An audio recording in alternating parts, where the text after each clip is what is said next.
నమస్కారం నమస్కారం మిత్రులారా, మీరంతా ఎలా ఉన్నారు? మీ అందరి పరీక్షల సంసిద్ధత బాగుందని ఆశిస్తున్నాను. ఇది పరీక్షా పే చర్చ యొక్క మొదటి వర్చువల్ ఎడిషన్. మీకు తెలుసు, మనం గత ఏడాది కాలంగా కరోనా మధ్య జీవిస్తూ ఉన్నాం. దాని మూలంగా ప్రతి ఒక్కరూ కొత్త కొత్త ఇన్నోవేషన్స్ చేయాల్సి వస్తోంది. నేను కూడా మిమ్మల్ని కలవాలనే కోరికని ఈసారి విరమించుకోవాల్సి వస్తోంది. ఇక నేను కూడా ఒక కొత్త ఫార్మాట్లో మీ మధ్యకు రావాల్సి వస్తోంది. మిమ్మల్ని ముఖాముఖి కలవలేకపోవడం, మీ ముఖాల్లో ఆనందాలు చూడలేకపోవడం, మీలోని ఉత్తేజం ఉత్సాహాల్ని అనుభూతి పొందలేకపోవడం, ఇదంతా కూడా నా వరకు పెద్ద లాస్.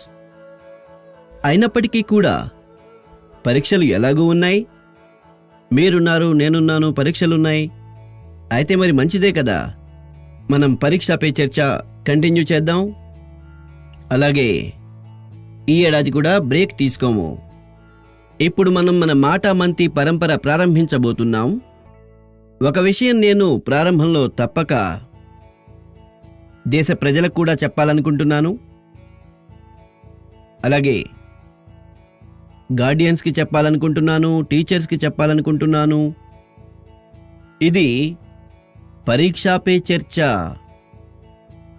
కానీ కేవలం పరీక్ష గురించిన చర్చ మాత్రమే కాదు. చాలా విషయాలు మాట్లాడొచ్చు. ఒక అనుకూలమైన వాతావరణం ఏర్పరచాలి, ఒక నూతన ఆత్మవిశ్వాసాన్ని కలిగించాలి. అలాగే మన ఇళ్లలో కూర్చుని మాట్లాడుకున్నట్లుగా ఆత్మీయులతో మాట్లాడుతూ ఉంటాం, స్నేహితులతో మాట్లాడుతూ ఉంటాం. రండి, మనము అలాగే మాట్లాడుకుందాం ఇవాళ.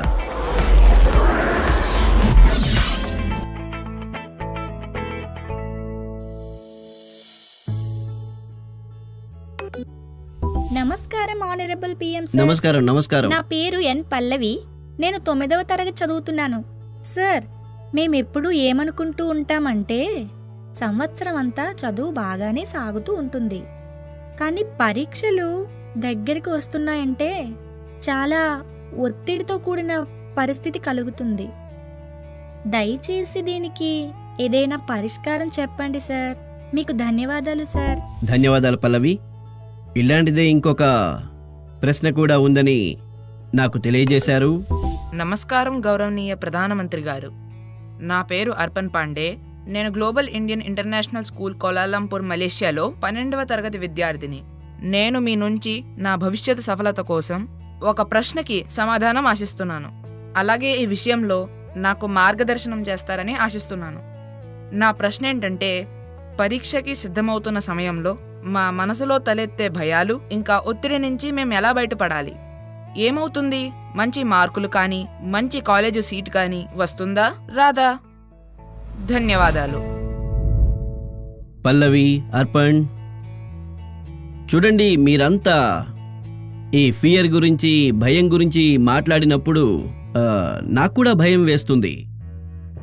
అసలు ఇందులో భయపడాల్సిందంటూ ఏముంది? మొదటిసారి ఎగ్జామ్ రాస్తున్నారా ఏంటి? ఇంతకుముందు ఎగ్జామే రాయలేదా మీరు? మీకు తెలీదా ఏమిటి? మార్చి నెలలో, ఏప్రిల్ నెలలో ఎగ్జామ్స్ వస్తాయని అన్నీ తెలుసు. ముందు నుంచే తెలుసు, ఏడాది ముందు నుంచే తెలుసు. అనుకోకుండా ఏం రాలేదు కదా. అవి అనుకోకుండా రానప్పుడు మిన్ను విరిగి మీద పడలేదు కదా. దీని అర్థం ఏమిటంటే, మీ భయం ఎగ్జామ్ గురించి కానే కాదు. మీ భయానికి కారణం వేరేదో ఉంది. అదేంటి? మీ చుట్టుపక్కల ఒక వాతావరణం సృష్టించబడింది. ఈ ఎగ్జామే సర్వస్వమని, ఇదే జీవితమని. ఇంకా దానికోసం పూర్తిగా సామాజిక వాతావరణం, ఒక్కోసారి స్కూలు వాతావరణం కూడా, ఒక్కోసారి తల్లిదండ్రులు, అలాగే బంధువులు కూడా ఎలాంటి వాతావరణం సృష్టిస్తారంటే, ఎలా మాట్లాడుకుంటారంటే, మీరేదో ఒక గొప్ప సంఘటనను ఎదుర్కోబోతున్నట్లుగా, ఏదో పెద్ద కష్టం ఎదుర్కోబోతున్నట్లుగా. వారందరికీ నేను చెప్పదలుచుకున్నాను, ముఖ్యంగా నేను పేరెంట్స్కి చెప్పదలుచుకున్నాను, అసలు మీరెలా ప్రవర్తిస్తున్నారు? నా ఉద్దేశంలో ఇదే అతి పెద్ద పొరపాటు. మనం అవసరానికి మించి ఓవర్ కాన్షియస్ అయిపోతాం. మనం కాస్త ఎక్కువే ఆలోచించడం మొదలు పెడతాం. ఆ కారణం వల్లే నాకనిపిస్తుంది మీ జీవితంలో ఇదేమీ అంతిమ లక్ష్యం కాదని. ఈ జీవితం ఎంతో సుదీర్ఘమైనది. ఎన్నో మజిలీలు ఎదురవుతాయి. ఇదొక చిన్న మజిలీ. మనం ఒత్తిడికి గురి చేయకూడదు. టీచర్ కానివ్వండి, స్టూడెంట్ కానివ్వండి, కుటుంబ సభ్యులు కానివ్వండి, స్నేహితులు కానివ్వండి. ఒకవేళ బయటి ఒత్తిడి తగ్గిపోతే, అంతమైపోతే, ఇక ఎగ్జామ్ గురించి ఒత్తిడి ఎప్పుడూ అనిపించదు. కాన్ఫిడెన్స్ కలుగుతుంది, పెరుగుతుంది. ప్రెషర్ రిలీజ్ అయిపోతుంది, డిక్రీజ్ అయిపోతుంది. ఇంకా పిల్లలు ఇంట్లో సౌకర్యంగా ఒత్తిడి రహిత జీవనం సాగించాలి. చిన్న చితక మామూలు విషయాలు రోజూ మాట్లాడుకునేవి మాట్లాడుకోవాలి. చూడండి మిత్రులారా, మునుపు ఎలా ఉండేదంటే, మునుపు తల్లిదండ్రులు పిల్లలతో పాటు ఎక్కువ ఇన్వాల్వ్ అయి ఉండేవారు. చనువుగా కూడా ఉండేవారు. ఇంకా ఎన్నో విషయాల్లో ఇన్వాల్వ్ అయి ఉండేవారు. ఈరోజు ఇన్వాల్వ్ అయి ఉండేవారు చాలా వరకు కెరియర్, ఎగ్జామ్, చదువు, పుస్తకాలు, సిలబస్. నేను కేవలం దాన్నే ఇన్వాల్వ్మెంట్గా భావించను. ఇంకా దీనివల్ల వీరికి తమ పిల్లల యొక్క అసలైన సామర్థ్యం గురించి తెలుసుకునే వీలుండదు. తల్లిదండ్రులు గనక ఎక్కువ ఇన్వాల్వ్ అయితే పిల్లల ఆసక్తి, స్వభావం, ప్రవృత్తి వీటన్నిటినీ చక్కగా అర్థం చేసుకుంటారు. అలాగే లోపాలేవైనా ఉంటే ఆ లోపాలను అర్థం చేసుకుని వాటిని సరిదిద్దే ప్రయత్నం చేస్తారు. ఇంకా ఆ కారణంగా పిల్లల కాన్ఫిడెన్స్ లెవెల్ పెరుగుతుంది. వారి స్ట్రెంగ్త్ తల్లిదండ్రులకు తెలుసు. వారి వీక్నెసెస్ తల్లిదండ్రులకు తెలుసు. ఇంకా ఆ కారణంగా తల్లిదండ్రులు అనుకుంటారు అటువంటి సమయంలో వీక్నెసెస్ ని పక్కన పెట్టి స్ట్రెంగ్త్ కి వీలైనంత ఎక్కువ బలం చేకూర్చాలని. కానీ నేడు కొందరు తల్లిదండ్రులు ఎంత తీరిక లేకుండా ఉన్నారంటే వారికి పిల్లలతో కలిసి రియల్ సెన్స్ లో ఇన్వాల్వ్ అయ్యేందుకు సమయమే దొరకడం లేదు. దాని ఫలితం ఏమవుతుంది? నేడు పిల్లల యొక్క సామర్థ్యాన్ని తెలుసుకోవడానికి తల్లిదండ్రులకు ఎగ్జామ్స్ రిజల్ట్స్ యొక్క షీట్ చూడవలసి వస్తోంది. అందుకోసమే పిల్లల గురించి అంచనా కూడా పిల్లల రిజల్ట్స్ వరకే పరిమితం అయిపోయింది. మార్క్స్ని మించి కూడా పిల్లల్లో ఎన్నో ప్రత్యేకమైన విషయాలుంటాయి. వాటిని పేరెంట్స్ మార్క్ చేయలేకపోతారు. మిత్రులారా, మన భాషలో ఎగ్జామ్కు ఒక పదం ఉంది, పరీక్ష. అంటే మీకు మీరుగా నడుం బిగించాలి. అలా అని దాని అర్థం ఎగ్జామ్ చివరి అవకాశం కాదు. అసలు ఎగ్జామ్ అంటే ఒక రకంగా ఒక సుదీర్ఘ జీవన ప్రయాణానికి మనల్ని మనం సిద్ధం చేసుకోవడానికి ఒక ఉత్తమ అవకాశం, ఒక ఆపర్చునిటీ. సమస్య ఎప్పుడొస్తుందంటే మనం ఎగ్జామ్నే మన జీవితంలోని కలలకు అంతంగా భావించినప్పుడు, జీవన్మరణ సమస్యగా పరిగణించినప్పుడు. నిజానికి ఎగ్జామ్ జీవితాన్ని అంచనా వేసే ఒక అవకాశం, ఒక ఆపర్చునిటీ, ఒక ఛాన్స్. దాన్ని ఆ విధంగానే పరిగణించాలి. యాక్చువల్లీ మనం మనకి మనమే పరీక్షకు సంసిద్ధపరిచే అవకాశాలు వెతుకుతూనే ఉండాలి. అప్పుడు మనం మరింత మెరుగ్గా చేయగలుగుతాం. వాటి నుంచి మనం పారిపోకూడదు. రండి మిత్రులారా, తరువాత ప్రశ్నను చూద్దాం. గౌరవనీయులైన ప్రధానమంత్రి గారు, నమస్కారం. నా పేరు పుణ్యో సున్య. నేను 11వ తరగతి విద్యార్థిని. నా స్కూలు పేరు వివేకానంద కేంద్ర విద్యాలయ నిర్జులి, డిస్ట్రిక్ట్ పాపుంపారే, స్టేట్ అరుణాచల్ ప్రదేశ్ నుంచి. గౌరవనీయులైన ప్రధానమంత్రి గారు, కొన్ని సబ్జెక్ట్స్ ఇంకా కొన్ని చాప్టర్స్ నాకు ఇబ్బందిగా ఉంటాయి.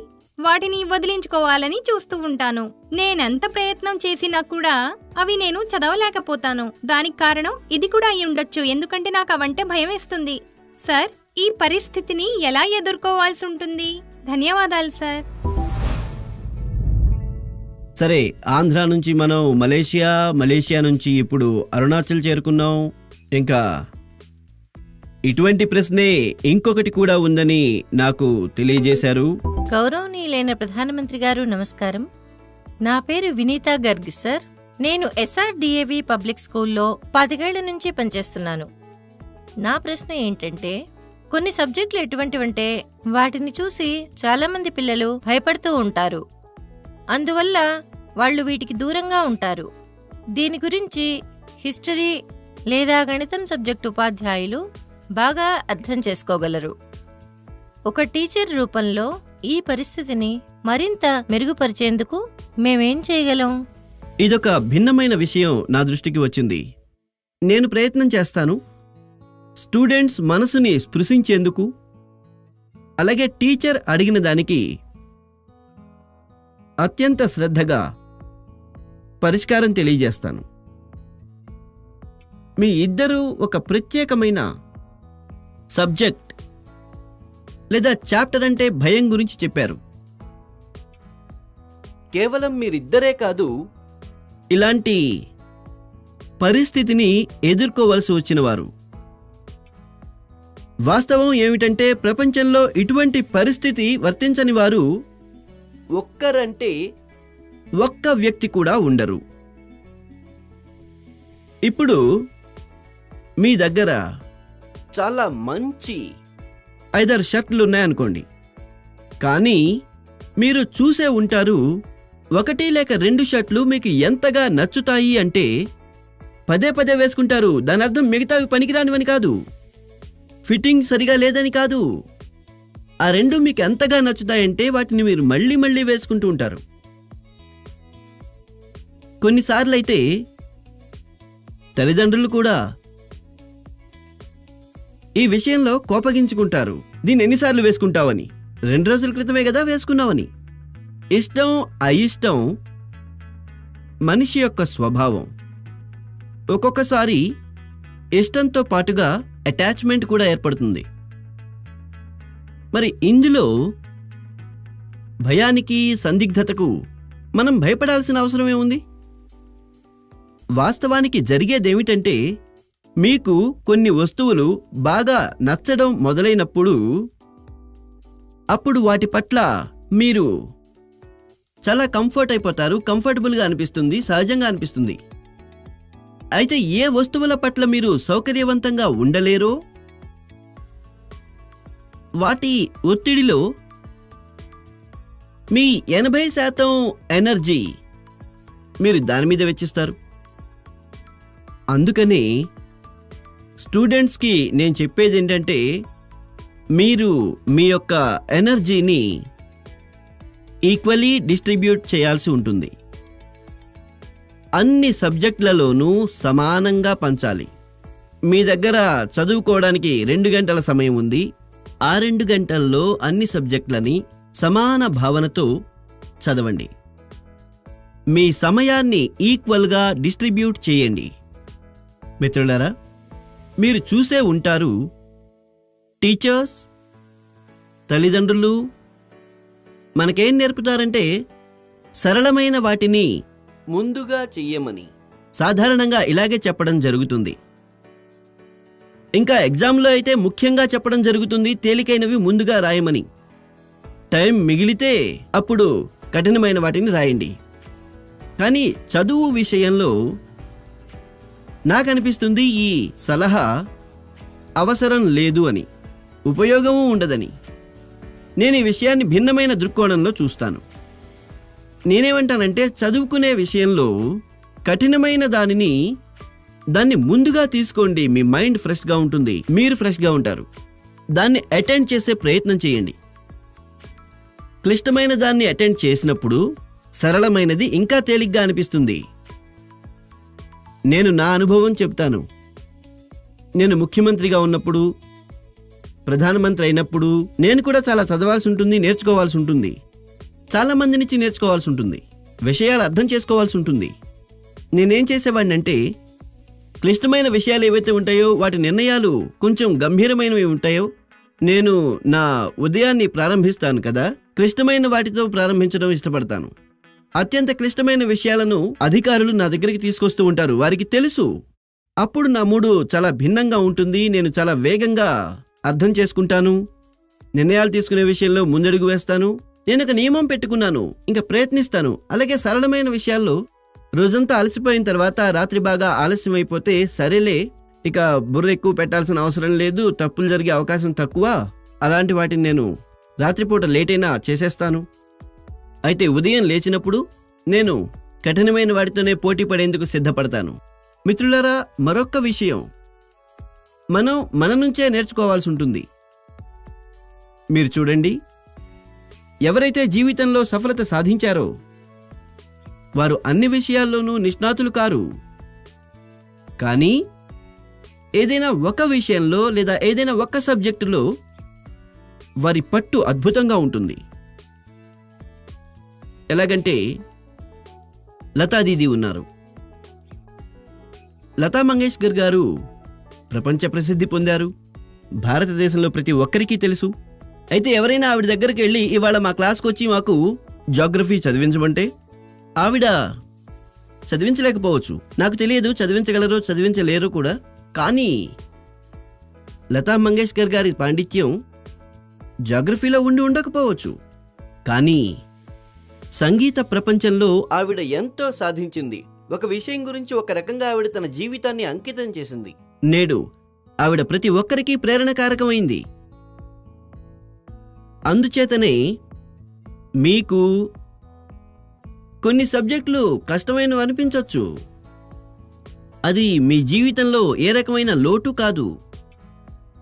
మీరు గుర్తుంచుకోవాల్సింది ఏంటంటే, ఈ కష్టం అనిపించే సబ్జెక్టు చదవడం నుంచి మీరు దూరం కాకండి, దాని నుంచి పారిపోకండి. అదే టీచర్స్ పరంగా నా సలహా ఏంటంటే, వారు విద్యార్థులతో వారికి టైం మేనేజ్మెంట్ విషయంలోనూ వాటి విధి విధానాల విషయంలోనూ సిలబస్ నుంచి బయటికి వెళ్ళి కూడా వారితో మాట్లాడమని, వారితో చర్చించమని, వారిని గైడ్ చేయమని. విద్యార్థులను విమర్శించడానికి బదులు వారిని గైడ్ చేయండి. విమర్శించడం ఆపడం, దాని ప్రభావం మనసులో ఇంకా ఎక్కువ నెగిటివ్గా వ్యాపిస్తుంది. ప్రోత్సహించడం మూలంగా వారి కాన్సంట్రేషన్ బలం రూపంలో కన్వర్ట్ అవుతుంది. కొన్ని విషయాలు తరగతిలో బహిరంగంగా తప్పక చెప్పండి, దానివల్ల అందరికీ అవగాహన కలుగుతుంది. కానీ కొన్ని విషయాలు ఎలా ఉంటాయంటే, ఎవరైనా ఒక పిల్లవాడిని పిలిచి వెళుతూ వెళుతూ తల మీద చెయ్యి పెట్టి నిమిరి అప్పుడు ఎంతో ప్రేమగానండి, బాబు చూడు బాబు, నువ్వెంత బాగా చేస్తావు, ఇదిగో చూడు దీన్ని కూడా కాస్త చెయ్యి అని. చూడండి మీ మాటల్లో ఎంత బలం ఉంటుందో. మీరు చూస్తూ ఉండండి, ఇది చాలా ఉపయోగపడుతుంది, చాలా ఉపయోగపడుతుంది. ఒక పని చేయండి, మీ జీవితంలో మీకు చాలా కష్టం అనిపించే విషయాలు ఏవి అని మీకు అనిపిస్తుంది? ఈ రోజున మీరు వాటిని చాలా తేలికగా చేయగలుగుతున్నవి. అటువంటి కొన్ని పనుల లిస్ట్ తయారు చేయండి. అంటే సైకిల్ నడపడం మీకు ఒకప్పుడు కష్టం అనిపించి ఉండొచ్చు, కానీ ఇప్పుడు మీరు ఆ పనినే చాలా తేలికగా చేయగలుగుతూ ఉండొచ్చు. ఒకప్పుడు ఈత కొట్టాలనే విషయంలో చాలా భయం వేసి ఉండొచ్చు, నీళ్లలో దిగడానికి కూడా భయం వేసి ఉండొచ్చు, కానీ ఇప్పుడు మీరు ఈత కొట్టడం నేర్చుకుని ఉంటారేమో. కష్టం అనిపించిన దాన్ని మీరు కన్వర్ట్ చేసేశారు. మీ జీవితంలో ఇలాంటివి వందలాది విషయాలుంటాయి. ఒకవేళ మీరు గనక ఇది గుర్తుంచుకుని ఏదైనా ఒక కాగితం మీద రాసుకుంటే ఇంకెప్పుడు మీకు ఎవ్వరికీ కూడా, నాకైనా కూడా కష్టమైన ప్రశ్న అడగాల్సిన అవసరమే ఉండదు. ఎందుకంటే మీకు ఎప్పుడూ ఏది కష్టం అనిపించదు.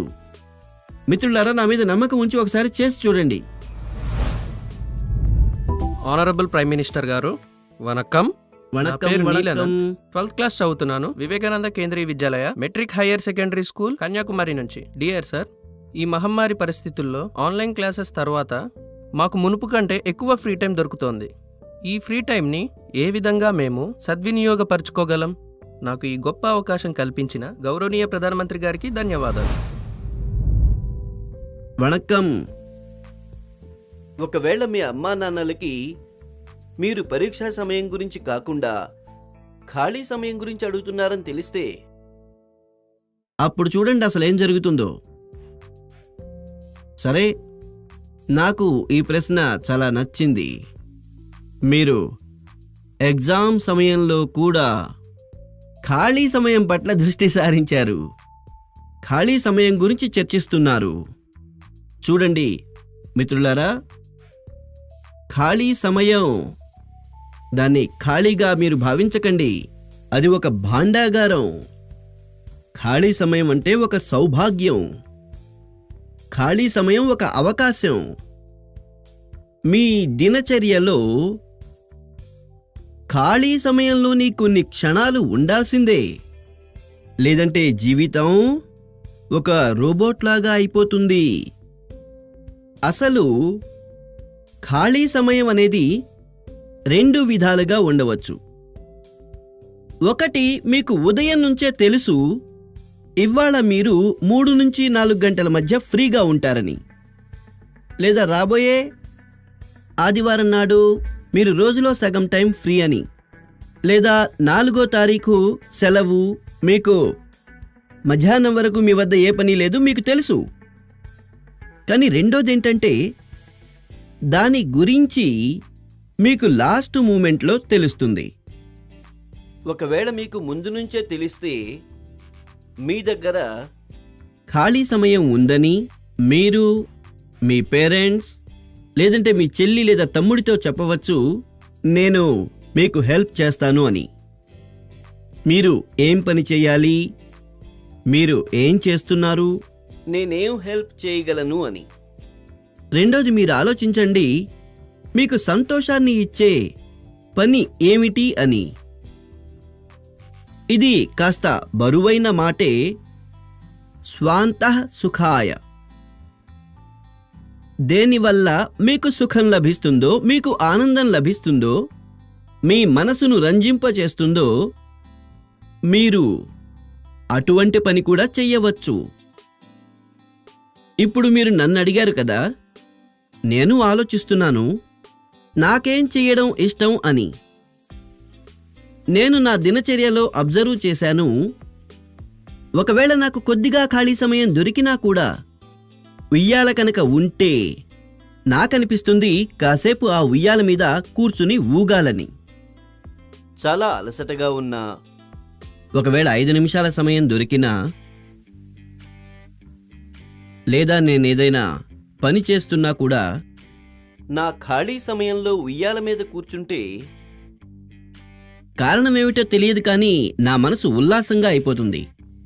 ఎప్పుడైతే మీరు ఖాళీ సమయాన్ని ఎర్న్ చేస్తారో అప్పుడు మీకు అన్నిటికన్నా దానికున్న వాల్యూ ఏమిటో తెలుస్తుంది. అందువల్ల మీ లైఫ్ ఎలా ఉండాలంటే, ఎప్పుడైతే మీరు ఖాళీ సమయాన్ని ఎర్న్ చేస్తారో అది మీకు ఎల్లలు లేని ఆనందాన్నివ్వాలి. ఇక్కడ గుర్తుంచుకోవాల్సిన విషయం ఒకటుంది. ఈ ఖాళీ సమయంలో ఏవేం పనులు చెయ్యకూడదు, లేకపోతే అదే సమయాన్నంతా వ్యర్థం చేసేస్తుంది. తెలియని కూడా తెలియదు. ఇక చివరికి రిఫ్రెష్నెస్కి బదులుగా మీకు చిరాకు పుడుతుంది, అలసిపోతారు. నాకింకొకటి అనిపిస్తుంది, ఈ ఖాళీ సమయంలో మనం మన క్యూరియాసిటీ, జిజ్ఞాస పెంచుకోవడానికి మనం చెయ్యగలిగిన పని ఏముంది, అది మీకు ప్రొడక్టివ్ అవ్వచ్చు. మీ తల్లి లేదా తండ్రి ఒకవేళ వంట చేస్తుంటే వాళ్ళని అబ్జర్వ్ చెయ్యండి. కొత్త కొత్త విషయాలను లోతుగా పరిశీలించడం, కొత్త కొత్తవి తెలుసుకోవడం, దీని ఇంపాక్ట్ మనకు నేరుగా కనిపించదు, కానీ జీవితంలో దాని ప్రభావం చాలా లోతుగా ఉంటుంది. ఫ్రీ టైంని మరొక విధంగా బెస్ట్ యూజ్ చేసుకోవచ్చు. మీరు కొన్ని కార్యకలాపాలతో మిమ్మల్ని మీరు మమేకం చేసుకోండి. దాంట్లో మిమ్మల్ని మీరు ఎక్స్ప్రెస్ చేసుకోగలరు. మీ యునిక్నెస్ని బయటికి తీసుకురావచ్చు. ఇందులో మీరు మీలోని ఇండివిడ్యువాలిటీతో కలుసుకోవచ్చు. అలా చేయడానికి ఎన్నో పద్ధతులున్నాయి. మీకు కూడా అటువంటి ఎన్నో పద్ధతులు తెలుసు. స్పోర్ట్స్ కానీ, మ్యూజిక్ కానీ, రైటింగ్ కానీ, పెయింటింగ్ కానీ, స్టోరీ రైటింగ్ లాంటివి మీరు ఎన్నో చేయగలరు. మీ థాట్స్ని, ఇమోషన్స్ని ఎక్స్ప్రెస్ చేయడానికి ఒక క్రియేటివ్ పద్ధతిని ఇవ్వండి. అవకాశం ఇవ్వండి. నాలెడ్జ్ యొక్క పరిధి చాలాసార్లు మీకు అందుబాటులో ఉన్న అవసరాల వరకే పరిమితం అవుతుంది. కానీ క్రియేటివిటీ యొక్క పరిధి నాలెడ్జ్ కంటే మిమ్మల్ని సుదీర్ఘ తీరాలకు తీసుకువెళుతుంది. మిమ్మల్ని ఒక అందలం వరకు ఎక్కిస్తుంది. క్రియేటివిటీ మిమ్మల్ని ఏ క్షేత్రంలోకి తీసుకువెళ్ళగలదంటే అక్కడికి మునుపు ఎప్పుడూ ఎవ్వరూ కూడా చేరి ఉండరు. కొత్త ప్రదేశం. మనకి ఒక నానుడు ఉంది, రవిగాంచని చోట కవిగాంచును అని. ఇదంతా క్రియేటివిటీ విషయమే కదా. నమస్కారం ఆనరబుల్ పిఎం గారు, నేను బెంగళూరు నుండి ఆశయ్ కేకట్పురే. నా ప్రశ్న ఏంటంటే, పిల్లలకి గుడ్ వాల్యూస్ నేర్పించే సరైన పద్ధతి ఏంటి? ధన్యవాదాలు. నాకు ఒక ప్రశ్న వచ్చింది. అది నమో యాప్లో వచ్చింది. దాని విజువల్ నా దగ్గర లేదు, కానీ ఆ ప్రశ్న నాకు బాగా నచ్చింది. అందుకే దాన్ని మీతో తప్పకుండా షేర్ చేసుకోవాలనుకున్నాను. ప్రశ్న పట్నా నుంచి ప్రవీణ్ కుమార్ అడిగారు. సార్, నేడు తల్లిదండ్రులకి పిల్లల్ని పెంచడం అనేది కొంచెం కష్టంగా మారింది. కారణం ఏంటంటే ప్రస్తుత తరం ఇంకా ప్రస్తుతం ఉన్న పిల్లలు. ఇటువంటి పరిస్థితుల్లో మనం ఎలా నిర్ధారించుకోగలం మా పిల్లల ప్రవర్తన, అలవాట్లు మరియు చరిత్ర బాగుండే విధంగా? ప్రవీణ్ కుమార్ ఒక అవగాహన కలిగిన తండ్రిగా నన్ను అడుగుతూ ఉండుండొచ్చు. నాకిది చాలా క్లిష్టమైన ప్రశ్నే. నేనంటాను, ముందు మీకు మీరు ఆలోచించండి, ఆత్మావలోకనం చేసుకోండి. ఒకవేళ మీరు గాని జీవనం సాగించే పద్ధతిని మీరే ఎంచుకున్నట్లయితే మీ పిల్లలు కూడా అలాంటి జీవనాన్నే సాగించాలని కోరుకుంటున్నారా? అందులో ఏదైనా కొంచెం తేడా వచ్చినా మీకు అనిపిస్తుంది పతనమైపోతున్నారని, వాల్యూస్ పడిపోతున్నాయి అని. నాకు బాగా గుర్తు, ఒకసారి నేను స్టార్టప్తో జతైన నవయువకులతో నేనొక కార్యక్రమంలో పాల్గొన్నాను. అప్పుడు బెంగాల్కి చెందిన ఒక యువతి ఒక స్టార్టప్ ప్రారంభించింది, తన కెరియర్ మొత్తం వదిలిపెట్టి. తన అనుభవం చెప్పింది, అది నాకెప్పుడు గుర్తుంటుంది. ఆ అమ్మాయి చెప్పింది, నేను నా ఉద్యోగం వదిలేశాను, నా కెరియర్ వదిలేశాను, స్టార్టప్ ప్రారంభించాను అని. మా అమ్మకి చెప్పినప్పుడు మా అమ్మ వెంటనే సర్వనాశనం అంది అని చెప్పింది. అంటే ఆ తల్లికి ఊహించని ఎదురు దెబ్బ తగిలింది. కానీ ఆ తర్వాత ఆ అమ్మాయి స్టార్టప్లో ఎంతో విజయం సాధించింది. మీరు ఆలోచించాల్సింది, మీరు మీ భవిష్యత్తు గురించి మీ పిల్లలనే ఇరికించే ప్రయత్నం చేయడం లేదు కదా.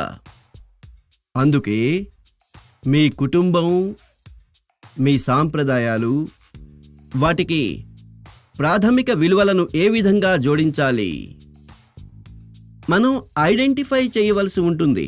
మనకొక నానుడి ఉంది, మానవ సేవయే మాధవ సేవ. ఇది మన శాస్త్రాల్లో విలువల రూపంలో ఉంది. కానీ మీ ఇంటిలో పూజా పునస్కారాలు బాగానే జరుగుతూ ఉంటాయి.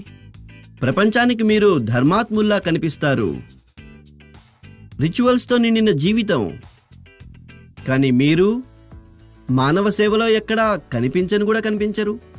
ఇప్పుడు మీ సంతానం గనుక ఈ వ్యతిరేకతను గనుక చూసినట్లయితే వారి మనస్సుల్లో కాన్ఫ్లిక్ట్ మొదలైపోతుంది. ప్రశ్నలు తలెత్తుతాయి. ప్రశ్నలు తలెత్తడం సహజమే కదా. ఆ విధంగా కూడా మన విలువలు జీవుడి రూపంలో ఆ పరమాత్ముని నివాసం. అదేవిధంగా మనందరి భావన కూడా మనకిది నేర్పడం జరిగింది. మన జీవితం విలువల రూపంలో స్థాపించబడింది. మరి మన ఆలోచన మానవ రూపంలో ఆ పరమాత్ముని నివాసం. కానీ మీరు మీ ఇంటిలో పని చేయడానికి వచ్చేవారు ఉంటారు కదా, ఊడ్చి తుడిచేవారు ఉంటారు, లిఫ్ట్ ఆపరేటర్ ఉంటారు, మిమ్మల్ని స్కూల్ దగ్గర దింపే ఆటో రిక్షా డ్రైవర్ ఉంటారు. మీరు ఎప్పుడైనా వారితో వారి సుఖ దుఃఖాల గురించి ఆలోచించి చర్చ జరిపారా? మీరెప్పుడైనా అడిగారా మీ కుటుంబంలో ఎవరికి కూడా కరోనా రాలేదు కదా అని? మీ కుటుంబంలో అందరూ సుఖంగా ఉన్నారు కదా? మీరు ఏ గ్రామం నుంచి వచ్చారో ఆ గ్రామంలో అందరూ బాగున్నారు కదా? మీరెప్పుడైనా అడిగారా? మీరు గనక అలా చేస్తే అప్పుడు మీకు అలాగే మీ పిల్లలకి విలువలు నేర్పాల్సిన అవసరమే ఉండదు. నేను మిమ్మల్ని ప్రశ్నించడం లేదు, ఒక సాధారణ ప్రవర్తన గురించి మాట్లాడుతున్నాను. కొంతమంది నిజంగానే అలా చెయ్యరు. పిల్లవాడి బర్త్డే జరుగుతుంది, ఎన్నో ఏర్పాట్లు జరుగుతాయి. ఎంతమంది తమ ఇంట్లో పనిచేసే వారిని అడుగుతారు, ఏ పని చేసినా కూడా 5 లోపల పూర్తి చెయ్యి, 6కి అతిథులు రావడం మొదలవుతుంది. అప్పుడు నువ్వు కూడా మా కుటుంబంలోని బంధువు రూపంలో మంచి దుస్తులు ధరించి కుటుంబ సభ్యులందరినీ కూడా తీసుకుని తప్పకుండా రా. మీరు చూడండి, మీరు వారికి ఏం చెబుతారు? ఈరోజు ఇంట్లో చాలామంది బంధువులు రాబోతూ ఉన్నారు, ఎక్కువసేపు ఉండాల్సి రావచ్చు. మీరు అలా చెప్పడానికి బదులు ఏం చెబుతారు? చూడు, రేపు చాలామంది చుట్టాలు వస్తారు, చాలా పనుంది, నువ్వు ఇంట్లో చెప్పేసిరా, లేటుగా వస్తాను, లేట్ అవుతుంది అంటే మీ బిడ్డ చూస్తూ ఉన్నాడు. ఇంట్లో ఇంత పెద్ద సంబరం జరుగుతోంది, నా కోసం రాత్రి పగలు కష్టించేవారు ఇందులో పాల్గొనడమే లేదు. అప్పుడే ఆ పిల్లవాడి మనసులో ఘర్షణ మొదలవుతుంది. నేను మీకు మరొక ఉదాహరణ తెలియజేస్తాను. మనమేమంటాం, అమ్మాయి అయినా అబ్బాయి అయినా సమానమని. ఇవి మన విలువలు, మనం దేవుడి రూపంలో చేసుకున్నటువంటి కల్పన. అందులో దేవతలకి కూడా దేవుళ్లకున్నంత ప్రాముఖ్యత ఉంది. కానీ మన ఇంటి వాతావరణంలో కుమారుడు మరియు కుమార్తెకు మధ్య తెలిసి తెలియకుండా మనం వ్యవహరించే తీరేదైతే ఉంటుందో అందులో అసమానత ఉంటుంది. ఆ తర్వాత ఆ కుమారుడే సామాజిక జీవనంలో అడుగుపెట్టినప్పుడు అతని ద్వారా స్త్రీ సమానత్వంలో ఏదో ఒక రకమైనటువంటి లోపం ఉండే అవకాశం ఉంటుంది. అది మంచిదేనా? ఒక కుటుంబం యొక్క సంస్కారం బాగుంటే చెడు అనేది ప్రభావం చూపదు, కానీ కొద్దో గొప్ప తేడా ఉంటుంది. కుమారుడు కుమార్తెల ప్రవర్తనలో ఏదో ఒక లోపం ఉండిపోతుంది. అందుకే మనం ఏర్పరచుకున్నటువంటి భావనలు ఏవైతే ఉన్నాయో అవి ప్రవర్తన అనే పరీక్షలో సఫలం కాలేకపోతే అప్పుడు పిల్లల మనసులో అంతర్మథనం మొదలైపోతుంది. అందుకే విలువలను ఎప్పుడూ బలవంతంగా రుద్దే ప్రయత్నం చేయకండి. విలువలతో జీవించి ప్రేరణ కల్పించే ప్రయత్నం చేయండి. ఎంతైనా పిల్లలు చాలా స్మార్ట్గా ఉంటారు. మీరేది చెబుతారో వారది చేస్తారో చెయ్యరో అనేది చెప్పడం కష్టం, కానీ ఈ విషయంలో పూర్తి అవకాశం ఉంటుంది. మీరు ఏదైతే చేస్తున్నారో వారు దాన్ని చాలా నిశితంగా పరిశీలిస్తారు, ఇంకా పునరావృతం చేసేందుకు ప్రయత్నిస్తారు. మీరు గనక ఈ విలువలతో పాటు మన ఇతిహాసాలు, మన పురాణాలు, మన పూర్వజుల చిన్న చిన్న విషయాలను తేలికగా వివరిస్తే దాంతో పిల్లలు కూడా ప్రేరణ పొందుతారు. ఆచార వ్యవహారాలను పాటించడం ఎంతో తేలికైపోతుంది.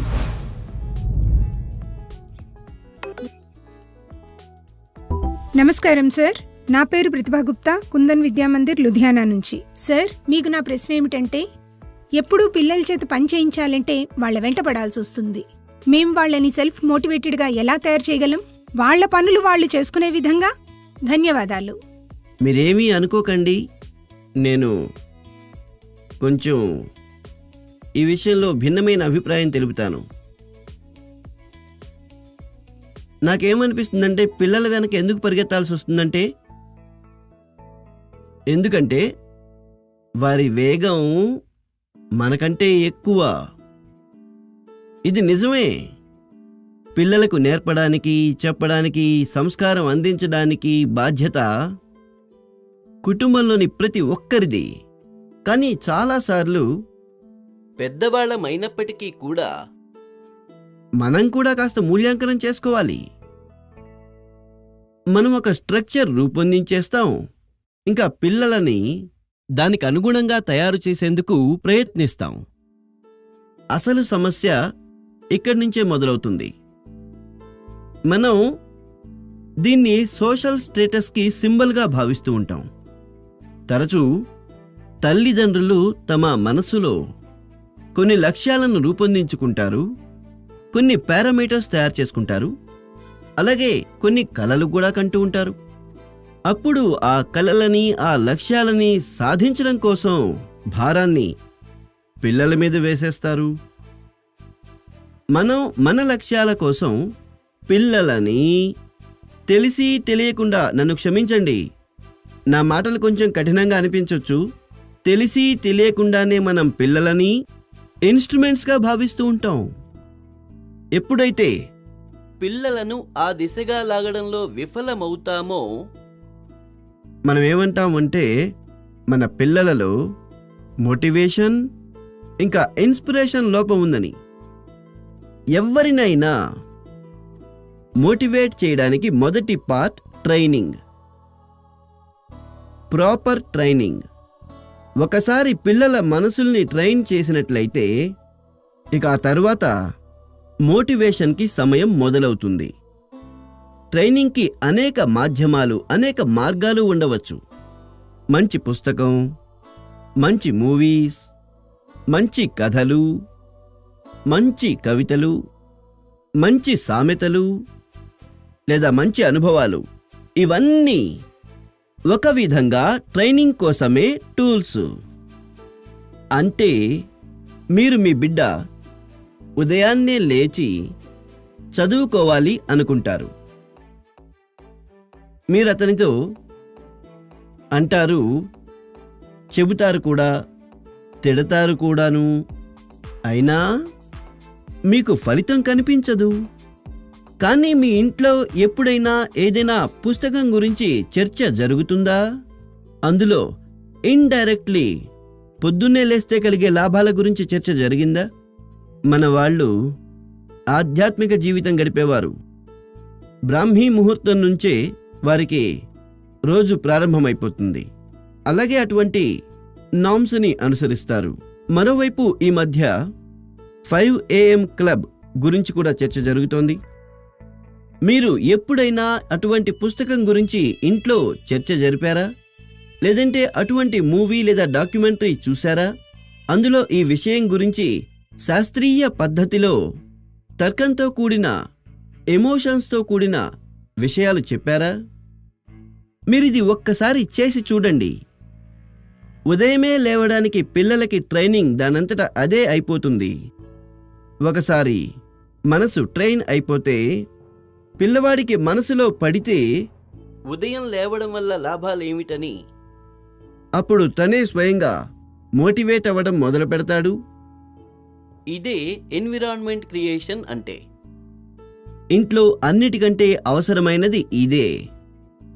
మీరు పిల్లల పసితనాన్ని ఒకసారి గుర్తు చేసుకోండి. మీరు పిల్లవాడిని ఒడిలోకి తీసుకున్నప్పుడు, ఇప్పుడు మీ జేబులో పెన్నుంది, మీరు కళ్ళజోడు పెట్టుకున్నారు. పిల్లవాడు దాన్ని లాగుతాడు, కళ్ళజోడు తీసేస్తాడు. అప్పుడు మీరేం చేస్తారు? మీరు పిల్లవాడి నుంచి ఒకవేళ కళ్ళజోడు వెనక్కి తీసుకునే ప్రయత్నం చేస్తే ఏడుస్తాడు, పెన్ వెనక్కి తీసుకునే ప్రయత్నం చేస్తే ఏడుస్తాడు. అప్పుడు తెలివైన తల్లిదండ్రులు ఏం చేస్తారు? వాళ్ళ ఎదురుగా ఒక పెద్ద బాల్ తీసుకుని పెడతారు, తీసుకుని నిల్చుంటారు.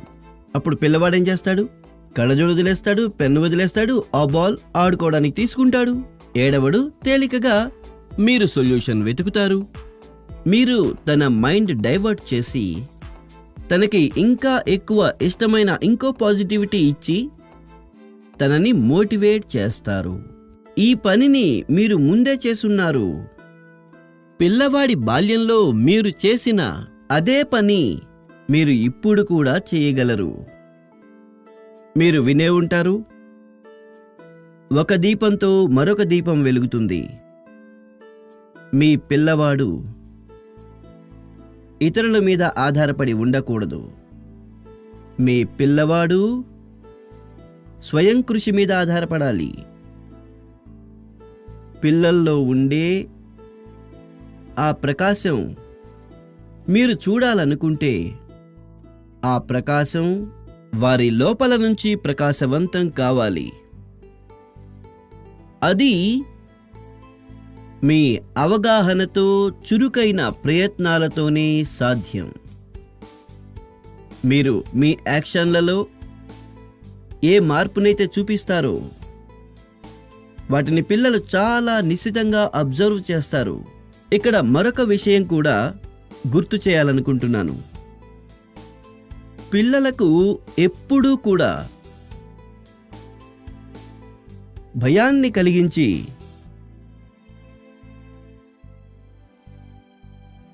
ఇలా చేస్తే అలా అవుతుంది, అలా చేస్తే ఇలా అవుతుంది, దయచేసి అలాంటి ప్రయత్నం చెయ్యకండి.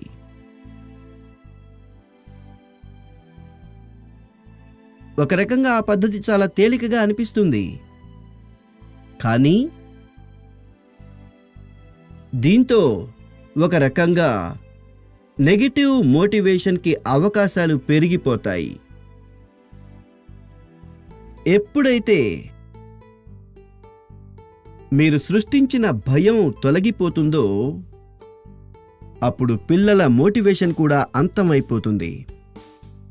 అందుచేత పాజిటివ్ మోటివేషన్, దాంతోపాటు పదే పదే పాజిటివ్ రీఇన్ఫోర్స్మెంట్ని పెంపొందిస్తూ ఉండాలి. మోటివేషన్ యొక్క మంత్రం పిల్లల కోసం, ఒక రకంగా అది మనందరి కోసం కూడా, మనుషులందరికీ కూడా. నమస్కారం ప్రైమ్ మినిస్టర్ సార్. నా పేరు తనయ్. నేను కువైట్లోని సామియా ఇండియన్ మోడల్ స్కూల్ విద్యార్థిని. సార్, నేను మిమ్మల్ని ఒక ప్రశ్న వేయాలనుకుంటున్నాను. జీవన పోరాటం కోసం మేము ఏ విధంగా సంసిద్ధం కావాలి? ధన్యవాదాలు సార్. నమో యాప్లో మసూరి, ఉత్తరాఖండ్ గౌరవనీయులైన అష్రఫ్ ఖాన్ రాశారు, సార్, మేమందరం మా పెద్దవాళ్ళు, కజిన్స్ లేదా మిత్రులతో మాట్లాడినప్పుడు వాళ్ళు అంటారు, నువ్వింకా స్కూల్ చదువులోనే ఉన్నావు, జీవితాన్ని ఏం చూశావు అని. జీవితంలోని అసలైన పరీక్ష స్కూల్ నుంచి బయటకు వచ్చిన తర్వాత ఉంటుంది. నా ప్రశ్న ఏమిటంటే, ఈరోజు మనల్ని మనం రేపటి సవాళ్ల కోసం ఎలా సంసిద్ధం చేసుకోవాలి? తనయ్, మీరు కువైట్ నుంచి నాతో మాట్లాడుతున్నారు, కానీ తనయ్ ఎవరైనా ఎప్పుడైనా ఈ విషయాన్ని మార్క్ చేశారా?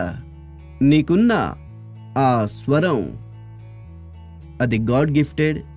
ఎప్పుడైనా మీ తల్లిదండ్రులు, ఎప్పుడైనా మీ మిత్రులు, మీ టీచర్లు ఎప్పుడైనా చెప్పారా? మీరెప్పుడైనా గమనించారా? ఇవాళ మీ ప్రశ్న విన్న తరువాత అది రికార్డెడ్దే, కానీ నాకు ఖచ్చితంగా అనిపిస్తుంది మీకు ఒక అత్యంత విశిష్టమైన స్వరాన్ని భగవంతుడిచ్చాడు అని. ఎప్పుడైనా దాని గురించి ఆలోచించండి. ఇది మీకు మంచి పేరు ప్రతిష్టలు తీసుకురావచ్చు. నేను తనయ్ మాటల్లో పడ్డాను. మీరు అడిగిన ప్రశ్న విషయానికి వస్తే, మొదటి విషయం ఏంటంటే, మీకు ఈ విషయం ఎవరైతే చెప్తారో వారు మీకు చెప్పే పద్ధతి అలా ఉండవచ్చుగాక, కానీ వారు మీకు సలహా ఇస్తున్నారు. కానీ మనసు అడుగున ఉన్న సత్యాన్ని గనక చూస్తే, వారు తమని తాము హీరోగా చేసుకునే ప్రయత్నం చేస్తూ ఉంటారు. లేదంటే వారు తమ వైఫల్యాలను ఎందుకు పెద్దగా చేసి చూపిస్తారంటే, దానివల్ల అతనికి ఒక ఎస్కేప్ రూట్ దొరుకుతుంది. ఇంకా అందుకే అతను తనకి ఎదురుగా పెద్ద పెద్ద పరీక్షలుంటాయని చెప్తాడు. ఈ విషయంలో నాది ఒకటే మంత్రం, ఒక చెవితో వినండి, ఇంకా రెండవ చెవితో వదిలేయండి. అవును, ఈ ప్రశ్న అత్యంత సహజమే. 10 లేదా 12వ తరగతి తర్వాత ఏమిటి? ఇది పిల్లలందరి మనసులో ఉంటుంది. ఇంకా దీన్ని నేను కాదనలేను, అలాగే ఇంకెవ్వరూ కూడా దీన్ని కాదనలేరు. చాలామందికి ఈ ప్రశ్న బాధ కలిగించేదిగా, నిరాశ కలిగించేదిగా ఉండవచ్చు. దురదృష్టవశాత్తు నేటి మిరుమిట్లు గొలిపే యుగంలో సెలబ్రిటీ కల్చర్ కారణంగా, ఇంకా దాని ప్రభావం కారణంగా స్టూడెంట్ లైఫ్లో ఇది ఒక ఆలోచనగా మారింది. ఎవరైతే టీవీలో కనిపిస్తారో, ఎవరి గురించి వార్తాపత్రికల్లో చర్చలు జరుగుతాయో, అలా మనం ఏదో ఒకటి చెయ్యాలి, అలా మనం కూడా తయారు కావాలి. ఇది చెడ్డ విషయం కాదు, కానీ జీవిత సత్యానికి ఇది చాలా దూరం. ఈ ప్రసార మాధ్యమాల్లో 1000-2000 మంది మన ఎదురుగా వస్తారు. ప్రపంచం అంత చిన్నది కూడా కాదు. ఇంత పెద్ద విశ్వ వ్యవస్థ, ఇంత సుదీర్ఘమైన మానవ ఇతిహాసం, ఇంత త్వరగా జరుగుతున్న మార్పులు ఎన్నో అవకాశాలను తీసుకువస్తాయి. జీవిత సత్యం ఏంటంటే, ఎంతమంది ప్రజలున్నారో అన్ని రకాల వైవిధ్యాలున్నాయి. ఎంతమంది ప్రజలున్నారో అన్ని అవకాశాలు కూడా ఉంటాయి. మనం మన జిజ్ఞాస యొక్క పరిధిని ఎక్కువగా పెంచుకోవలసిన అవసరం ఉంది. దాన్ని విస్తరించాల్సిన అవసరం ఉంది. అందుకే ఇది అత్యవసరం. 10వ తరగతిలో, 12వ తరగతిలో కూడా మీరు మీ పరిసరాల్లోని జీవనాన్ని అబ్జర్వ్ చెయ్యాలి. మీ చుట్టుపక్కల ఇన్ని రకాల ప్రొఫెషన్లు ఉన్నాయి, నేచర్ ఆఫ్ జాబ్స్ ఉన్నాయి, ఇంకా మారుతున్న నేచర్ ఆఫ్ జాబ్స్ ఉన్నాయి. మిమ్మల్ని మీరు ట్రైన్ చేసుకోండి, మీ స్కిల్ను పెంచుకోండి, అలాగే తగిన లాభం పొందండి. కెరియర్ను ఎంచుకోవడం ఒక విధంగా ఏంటంటే, చాలామంది జీవితంలో ఈజీ రూట్ వెతుక్కుంటూ ఉంటారు. అతి త్వరగా ప్రశంసలు అందుకోవాలి, ఆర్థిక రూపంలో మంచి స్టేటస్ రావాలి. ఈ కోరికలే జీవితంలో ఒక్కొక్కసారి, ప్రతిసారి కాదు, ఒక్కొక్కసారి అంధకారాన్ని ప్రారంభం చేయడానికి కారణం కూడా అవుతుంది. అప్పుడు ఆ దశ ఎలా ఉంటుందంటే, అప్పుడు కలలు కనడం, ఇంకా చూడడం నచ్చుతాయి. కలల్లో తేలిపోవడం అంటే ఇష్టం. కలలు గనడం మంచి విషయం, కానీ కలలు గని కూర్చుండిపోయి ఉండడం, ఇంకా కలల కోసం నిద్రపోతూ ఉండడం, ఇది సరైనది కాదు. స్వప్నాల నుంచి ముందుకి సాగి కలలను సాకారం చేసుకోవాలనుకునే సంకల్ప సిద్ధి చాలా ముఖ్యమైనది.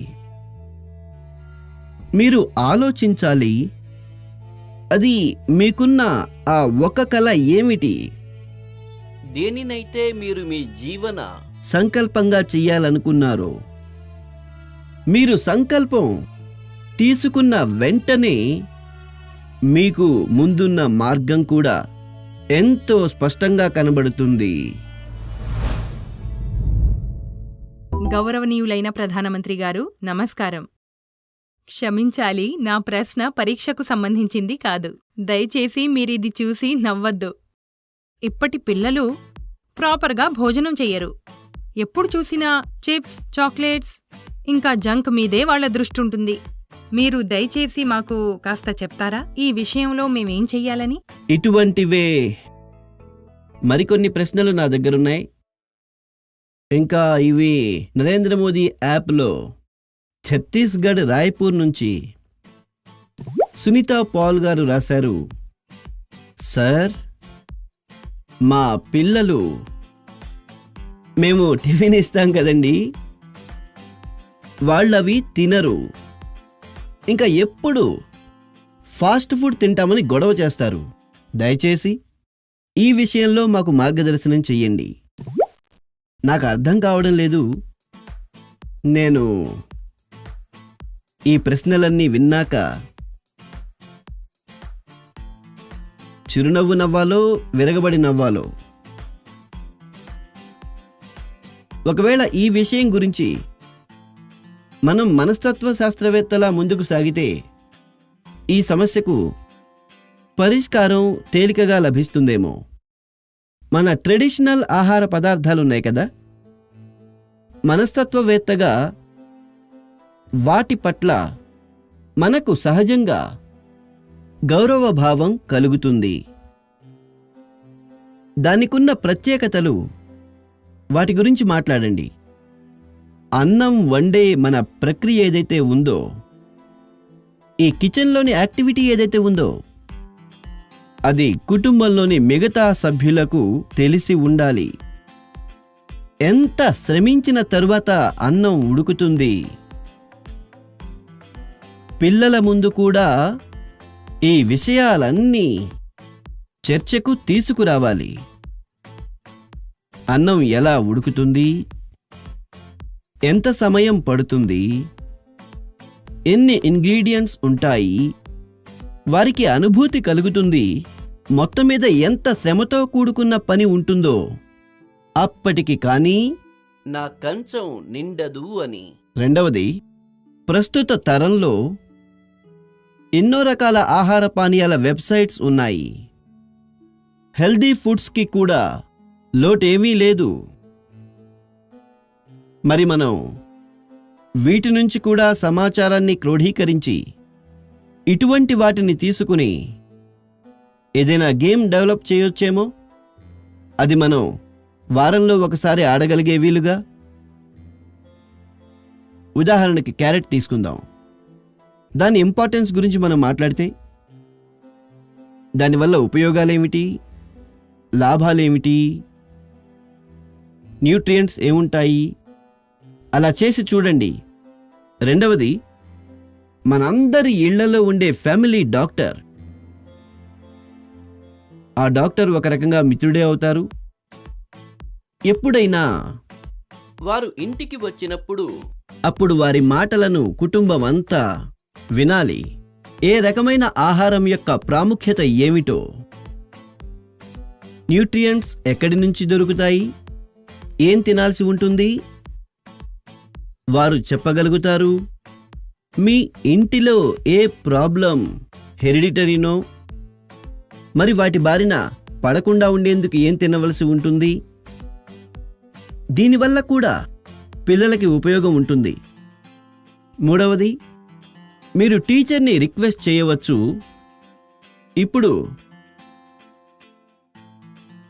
పిల్లల్లో ఎలాంటి ఇబ్బంది మీరు ఎదుర్కొంటున్నారు, ముఖ్యంగా ఆహారం విషయంలో, మీరు టీచర్కి వివరించండి. టీచర్ని విశ్వాసంలోకి తీసుకోండి. ఇప్పుడు చూడండి, టీచర్ ఎంతో నైపుణ్యంతో కథలు అవి చెబుతూ, కబుర్లు చెబుతూ సరదాగానే వారి మెదడులోకి చొప్పిస్తారు ఇలా ఎందుకు చెయ్యాలి అని. ఇప్పుడు టీచర్ చెప్పడం వల్ల పిల్లలపైన భిన్నమైన ప్రభావం ఉంటుంది. మనం కూడా కొన్ని కొత్త ఎక్స్పెరిమెంట్స్ చేస్తూ ఉండాలి. నేను ఇలాంటి ఎన్నో ఉదాహరణలు చూశాను. అక్కడ కుటుంబాలలో ట్రెడిషనల్ ఆహారాన్నే పిల్లలకి మోడ్రన్ రూపురేఖలతో తయారు చేసి ఇవ్వడం జరుగుతుంది. దానివల్ల పిల్లల్లో కూడా దాని విషయంలో ఒక సహజమైన ఆకర్షణ ఉత్పన్నమవుతుంది. అయితే ఇది నా సిలబస్లో లేని విషయం. నా ఈ మాటలు మీకేమైనా ఉపయోగపడవచ్చేమో.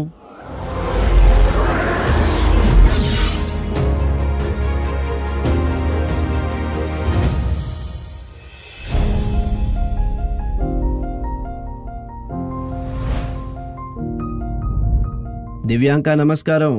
దివ్యాంక, ఏం చదువుతున్నావు? సార్, నేను కామర్స్ విద్యార్థిని. మంచిది. పుష్కర్లోనే ఉంటారా మీరు? అవును సార్. పుష్కర్కి చెందిన ఏదైనా పవిత్ర విషయం గురించి నాకు వర్ణిస్తావా? పుష్కర్ యొక్క ప్రత్యేకత ఏమిటి? పుష్కర్లో ఏకైక బ్రహ్మ మందిరం ఉంది. ఇంకా పుష్కర రాజు ఉండేవారు. ఆయన 68 తీర్థాలకు గురువు. అది సరే, బ్రహ్మ యొక్క రోల్ ఏమిటి? సార్, ఆయన ఈ భూమిని సృష్టించారు. బాగుంది. సరే, చెప్పమ్మా దివ్యాంక, నీ మనసులో ఉన్న ప్రశ్న ఏమిటో? సార్, నా కొందరు మిత్రులకు ఎలాగంటే వారి మెమరీ యావరేజ్గా ఉంది. వారు ఏ విషయాన్ని కూడా ఎంత చదివినా కానీ పరీక్షల్లో వాటిని గుర్తు చేసుకోలేకపోతారు. సార్, వాళ్ళు ఏం చేయడం వల్ల ఆ సబ్జెక్టును గుర్తుంచుకోగలుగుతారు? ఓహో, నీకు మెమరీ కోసం వనమూలిక కావాలి. అవును సార్. చూడమ్మా దివ్యాంక, అన్నిటికంటే ముందు నువ్వు నీ డిక్షనరీ నుంచి ఈ పదాన్ని డిలీట్ చేసేయ్. నువ్వసలు అనుకోనే అలాగే వద్దు నీ దగ్గర గుర్తుంచుకునే శక్తి లేనే లేదని. నీవు గనుక నీకు సంబంధించిన కొన్ని సంఘటనలను చూస్తే నీకు తెలుస్తుంది వాస్తవానికి మీకు ఎన్నో రకాల విషయాలు గుర్తుంటాయి. ఉదాహరణకి మీ మదర్ టంగ్. ఈ మదర్ టంగ్ మీకెవరైనా గ్రామర్తో సహా బాగా చదివించారా, నేర్పించారా? లేదు సార్. నీకు గుర్తుంది. అయితే స్కూల్లో మీరు నేర్చుకున్నారా, లేక పుస్తకాల్లో ఎక్కడైనా? లేదు కదా. ఇవన్నీ విని నేర్చుకున్నారు. మరైతే ఈ విషయాలే కాస్త ఆలోచించండి. మీకేదైతే ఇష్టమో ఆ విషయాలను గుర్తుంచుకోవడం కోసం మీరెప్పుడైనా ప్రయత్నం చేశారా? లేదు మీరు సార్. పూర్తిగా మమేకమైపోయిన ఆ విషయాలు లీనమైపోయినవి, ఆ విషయాలు మీలో ఒక భాగమైపోయినవి, మీ ఆలోచనా ప్రవాహంలో భాగమైపోయినవి. వాటిని మీరెప్పుడూ మర్చిపోలేరు.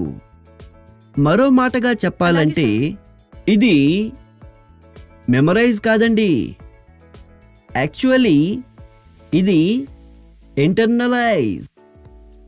ఇంకా ఇంటర్నలైజ్ చేయడం, ఇదే దీనికి ఒక ఉత్తమమైన మార్గం.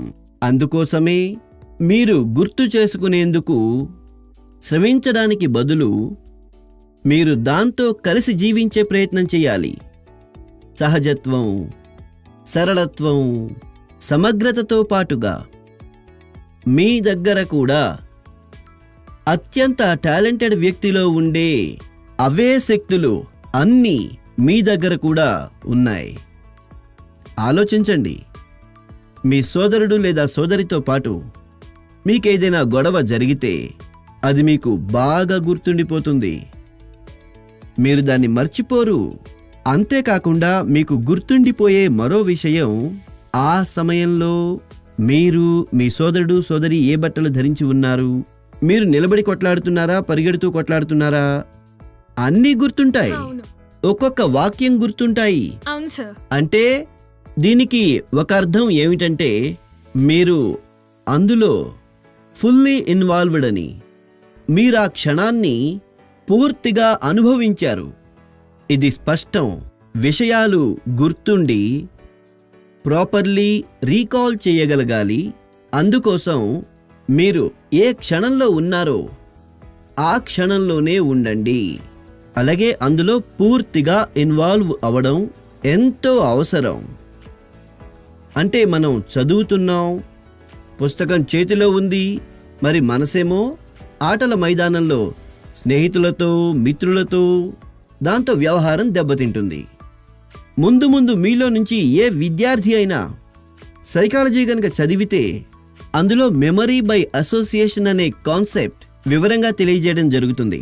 మీరు గుర్తు చేసుకోండి, స్కూళ్లలో ఉదయం అసెంబ్లీలో జాతీయ గీతం పాడతారు. ఇప్పుడు జన గణ మన ప్రతి ఒక్కరూ పాడతారు. కానీ ఎప్పుడైనా మీరు జనగణమన పాడే సమయంలో మీరు ఆ జాతీయ గీతంతో పాటు దేశంలో ట్రావెల్ చేశారా? మీరు దాంతోపాటుగా వచ్చే పదాలను, ఆ పదాలతో మిమ్మల్ని మీరు విజువలైజ్ చేసుకోగలిగారా లేదా? పంజాబ్ని, గుజరాత్ని, మహారాష్ట్రని, బెంగాల్ని మనసులోనే జాతీయ గీతం పాడే సమయంలో ట్రావెల్ చేశారా? మీకు ఒక్కసారిగా గుర్తుండడం మొదలవుతుంది. మనసులోనే విజువలైజ్ చేసుకుంటే మీకు చక్కగా గుర్తుండిపోతుంది. దీనివల్ల కలిగే మరొక ఉపయోగం ఏంటంటే మీరు దేశంతో పాటు కూడా మమేకమైపోతూ సాగిపోతారు. అంటే ఇన్వాల్వ్, ఇంటర్నలైజ్, అసోసియేట్, ఇంకా విజువలైజ్. మెమరీని షార్ప్ చేయడం కోసం మీరు ఈ ఫార్ములాపై ముందుకు సాగొచ్చు. నేను మీకు ఇంకొక ఉదాహరణ చెప్తాను. మీ దగ్గర నోట్బుక్స్ ఉంటాయి కదా, వేర్వేరు సబ్జెక్టుల పుస్తకాలు ఉంటాయి. మీరెప్పుడు ఇంటి నుంచి బయలుదేరినా ఇలా సర్దుకుని బయలుదేరండి. నా బ్యాగులో ఈ నంబర్లో ఈ సబ్జెక్టు పుస్తకం ఉంది, ఇంకా ఈ నంబర్లో ఈ సబ్జెక్టు పుస్తకం ఉంది అని. 4వ నంబర్లో ఉండొచ్చు, 3వ నంబర్లో ఉండొచ్చు. ఇంకా మీరు ఒకవేళ 3వ నంబర్లో హిస్టరీ పుస్తకం పెట్టారనుకోండి, 5వ నంబర్లో భౌగోళిక శాస్త్రం పుస్తకం పెట్టారు.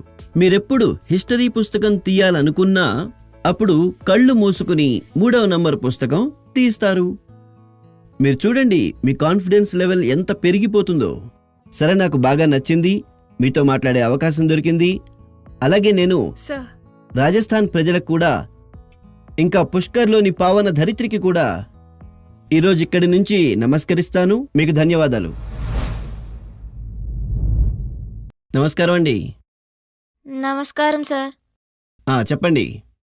నా ప్రశ్న ఏమిటంటే, నేను ఏదైనా ప్రశ్నకి సమాధానం గుర్తు చేసుకుంటే అప్పుడది నాకు బాగా గుర్తుండిపోతుంది. కానీ నేను స్కూల్లో రాయడం మొదలుపెట్టినప్పుడు క్వశ్చన్ పేపర్ని చూస్తూనే నేను ఒక్కసారిగా అంతా మర్చిపోతాను. సార్, దయచేసి అలా ఎందుకు జరుగుతుందో చెప్పండి. మీ పేరేమిటో చెప్పండి. సుహాన్ సెహగల్. సెహగల్ గారు, మీరెక్కడ చదువుతారు? ఎల్కాన్ ఇంటర్నేషనల్ స్కూల్. మంచిది. ఈ ప్రశ్న మునుపు మీరు ఎవరినైనా అడిగారా? లేదు సార్. అడగలేదా? అమ్మ నాన్నని అడిగారా? లేదు సార్. టీచర్ని అడిగారా? లేదు సార్. సరే, భలేవాడివన్నయ్యా, నీకు నేనే దొరికానా? అయితే మీ ప్రశ్నని నేను అర్థం చేసుకుంటాను. ఇది చాలా మంది విద్యార్థుల మనసులో ఉంటుంది. నీలాగానే నేను కూడా చదువుకుంటున్నప్పుడు ఈ విషయం మనసులో ఉంటూ ఉండేది. అరే, ఎందుకు గుర్తు రావడం లేదో తెలియడం లేదు. చూడండి, పరీక్షా హాల్లోకి వెళ్లే సమయంలో మీరు మీ మనసును పూర్తిగా ప్రశాంతంగా ఉంచుకుని వెళ్ళాలి. నేనిప్పుడు టీవీ స్క్రీన్ మీద నిన్ను చూస్తున్నాను. నీ ముఖం ఎంతో ప్రశాంతంగా ఉంది. నువ్వు ఎంత విశ్వాసంతో కూర్చుని ఉన్నావు, నవ్వుతావు కూడా. ఈ పరిస్థితి ఉందే, ఎగ్జామినేషన్కి వెళితే అప్పుడు ఇలాగే ఉండు. నిన్ను ఎప్పుడు మర్చిపోను. మీ మనసు అశాంతంగా ఉంటే, చింతాగ్రస్తంగా ఉంటే, మీరు కంగారు పడుతూ ఉంటే ఇలా జరిగేందుకు అవకాశాలు ఎక్కువగా ఉంటాయి. మీరు క్వశ్చన్ పేపర్ చూస్తూనే కొద్దిసేపటి వరకు అలా మర్చిపోతారు. దీనికున్న అత్యంత ఉత్తమ ఉపాయం ఏంటంటే, మీరు మీ టెన్షన్ మొత్తం పరీక్షా హాల్ బయటే వదిలి వెళ్ళవలసి ఉంటుంది. అలాగే మీరు ఆలోచించాల్సిన ఇంకొక విషయం, ఎంత సంసిద్ధత మీరు చేయవలసి ఉందో అది మీరు చేసేశారు. ఇప్పుడు మీ ఫోకస్ ప్రశ్నలకు చక్కగా సమాధానం రాయడంలో ఉండాలి. మీరు ఏదైనా కొత్తగా వస్తే ఏం చేయాలి అనే విషయంలో కూడా కంగారు పడనక్కర్లేదు. అలా ఏదైనా వస్తే అది మీరు చదవనే లేదంటే అప్పుడేమవుతుంది? ఇంకా నేను అందరికీ చెబుతాను, పరీక్షల ఒత్తిడిని తగ్గించుకోవడం కోసం, ఏమాత్రం టెన్షన్ పడకుండా పరీక్ష రాయడం కోసం ఎన్నో రకాల యాక్టివిటీస్, ఎన్నో రకాల ఉపాయాలు మీకు ఎగ్జామ్ వారియర్ బుక్లో ఇవ్వబడ్డాయి. ఇప్పటికి కూడా ఎగ్జామ్ వారియర్ బుక్ని ఒక కొత్త ఎడిషన్ని నేను కరోనా సమయంలో నాకు కాస్త సమయం దొరికింది. నేను దాన్ని కొంచెం ఇంప్రూవ్మెంట్ కూడా చేశాను, కొంత ఎడిషన్ కూడా చేశాను. ఈసారి ఇందులో మంత్రం పిల్లల కోసం మాత్రమే కాదు, పేరెంట్స్ కోసం కూడా నేను చాలా విషయాలు రాశాను. ఎన్నో రకాల యాక్టివిటీస్ నమో యాప్లో కూడా ఇవ్వబడ్డాయి. మీరు ఇందులో పార్టిసిపేట్ చేసి మీ మిత్రులకు దీన్ని షేర్ కూడా చేయవచ్చు. నాకు విశ్వాసం ఉంది. కొద్దిగా ప్రయత్నం చేయండి. మనసులో భయం తొలగిపోతుంది. మీకు తప్పక ప్రయోజనం కలుగుతుంది. అలాగే మిత్రులారా, మీ నుంచి నేను ఆశించేది, మీకు ప్రయోజనం కలిగితే నాకు తప్పకుండా రాయండి. ఎగ్జామ్ వారియర్ చదివి నాకు లెటర్ రాయండి. రాస్తారు కదా? అలాగే సార్. వాహ్, శభాష్. Thank you sir. నమస్కారం అండి. నా పేరు ధార్వి బోపట్. నేను గుజరాత్ అహ్మదాబాద్లోని global mission international school Sanskar ధామ్లో 11వ తరగతి కామర్స్ విద్యార్థినిని. సార్, ఈ కరోనా సమయంలో పరిశ్రమలకు, వ్యాపారాలకు, సార్ ప్రభుత్వానికి కూడా ఇబ్బంది కలిగి ఉంటుంది. అయితే మీరు ఆలోచించారా, విద్యార్థులకి ఎలాంటి ఇబ్బంది కలిగిందో? సార్, ఈ పరిస్థితిని నేను నా జీవితంలో ఏ విధంగా గుర్తుంచుకోను? నాకనిపిస్తుంది మా విద్యార్థులకి ఒక ఏడాది వృధా అయిపోయిందని. నా స్థానంలో మీరుంటే ఏం చేసేవారు? మీ మార్గదర్శనం మాకు దారి చూపుతుంది. ధన్యవాదాలు. ధార్వి, నీకు తమ్ముడున్నాడా? అన్నగాని తమ్ముడు గాని ఎవరైనా? సార్, చెల్లెలుంది. ఆ? చెల్లెలుంది సార్. చెల్లెలుందా? సరే. అవును సార్. చెల్లెల్ని ఇలాగే కేకలేస్తావా ఇప్పుడు కేకలేసినట్లు? లేదు సార్. ఆ? కళ్ళు పెద్దవి చేసుకుని మరీ లేదు మాట్లాడుతున్నావు. సబర్మతి ఆశ్రమంకి ఇంతకు ముందు వచ్చావా లేక మొదటిసారి వచ్చావా? సార్, ఇవాళ మొదటిసారి వచ్చాను. మొదటిసారి వచ్చావా? అహ్మదాబాద్లో ఎన్నేళ్ల నుంచి ఉంటున్నావు? 6 ఏళ్ల నుంచి సార్. అలాగా? 6 ఏళ్ల నుంచి అవును నివసిస్తున్నావు. మరి నీకెప్పుడు అనిపించలేదా భారత స్వాతంత్ర్య ఉద్యమంలో ఇంత ముఖ్యమైన ప్రదేశం అక్కడికి వెళ్ళాలని? ఈరోజు ఉదయం నుంచే వచ్చుంటారుగా మీరంతా. అవును సార్, వచ్చాం సార్. ఇవాళ మీరంతా చూసారా? అన్ని ప్రదేశాలు చూసారా? అవును సార్, చూసాము. మనసుకు ప్రశాంతంగా అనిపించిందా? అవును సార్, చాలా ప్రశాంతంగా అనిపించింది. చూడమ్మా, వెళ్ళి మీ సంస్కారధామ్ మిత్రులకు కూడా చెప్పు సబర్మతి ఆశ్రమంకి వెళ్ళాలి. అలాగే మీ కుటుంబం సార్. మిత్రులకు కూడా చెప్పు సబర్మతి ఆశ్రమంకి అలాగే వెళ్ళాలి, అక్కడి ప్రశాంతతను అనుభూతి పొందాలి అని. కొన్ని క్షణాలు తప్పకుండా మౌనంగా సార్. కొన్ని క్షణాలు మౌనంగా అక్కడ కూర్చోవాలి. చేస్తావా? అలాగే సార్. సరే, ఇప్పుడిక నీ ప్రశ్నలోకి వద్దాం. నేను కూడా ఒక్కసారిగా ధార్వికి ఉపదేశం ఇవ్వడం మొదలుపెట్టేశాను. చూడమ్మా, నువ్వు చెప్పింది పూర్తిగా నిజం. అయితే కరోనా విషయంలో చూస్తే నేను దీన్ని ఏ రూపంలో చూస్తానంటే, మీరు చెయ్యని ఒక తప్పుకి దాని ఫలితాన్ని మీరు అనుభవించాల్సి వచ్చింది. ఇది మీ పరంగా జీవితంలో ఒక గుణపాఠం. ఎన్నోసార్లు జీవితంలో ఎన్నో ఆకస్మికంగా జరుగుతాయి, ఊహించనివి జరుగుతాయి. అలాగే ఈ సంఘటనలపై మీకెలాంటి నియంత్రణ ఉండదు.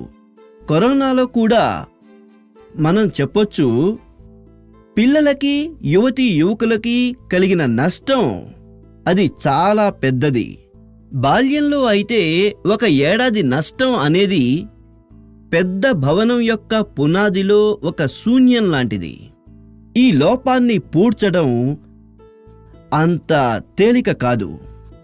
స్కూల్ ఏజ్ అంటే నవ్వడం, ఆడటం, మట్టిలో ఆడడం, మట్టిని ఎగరేయడం, ఎండ, చలి, వర్షం, అన్నిటి ఆనందం.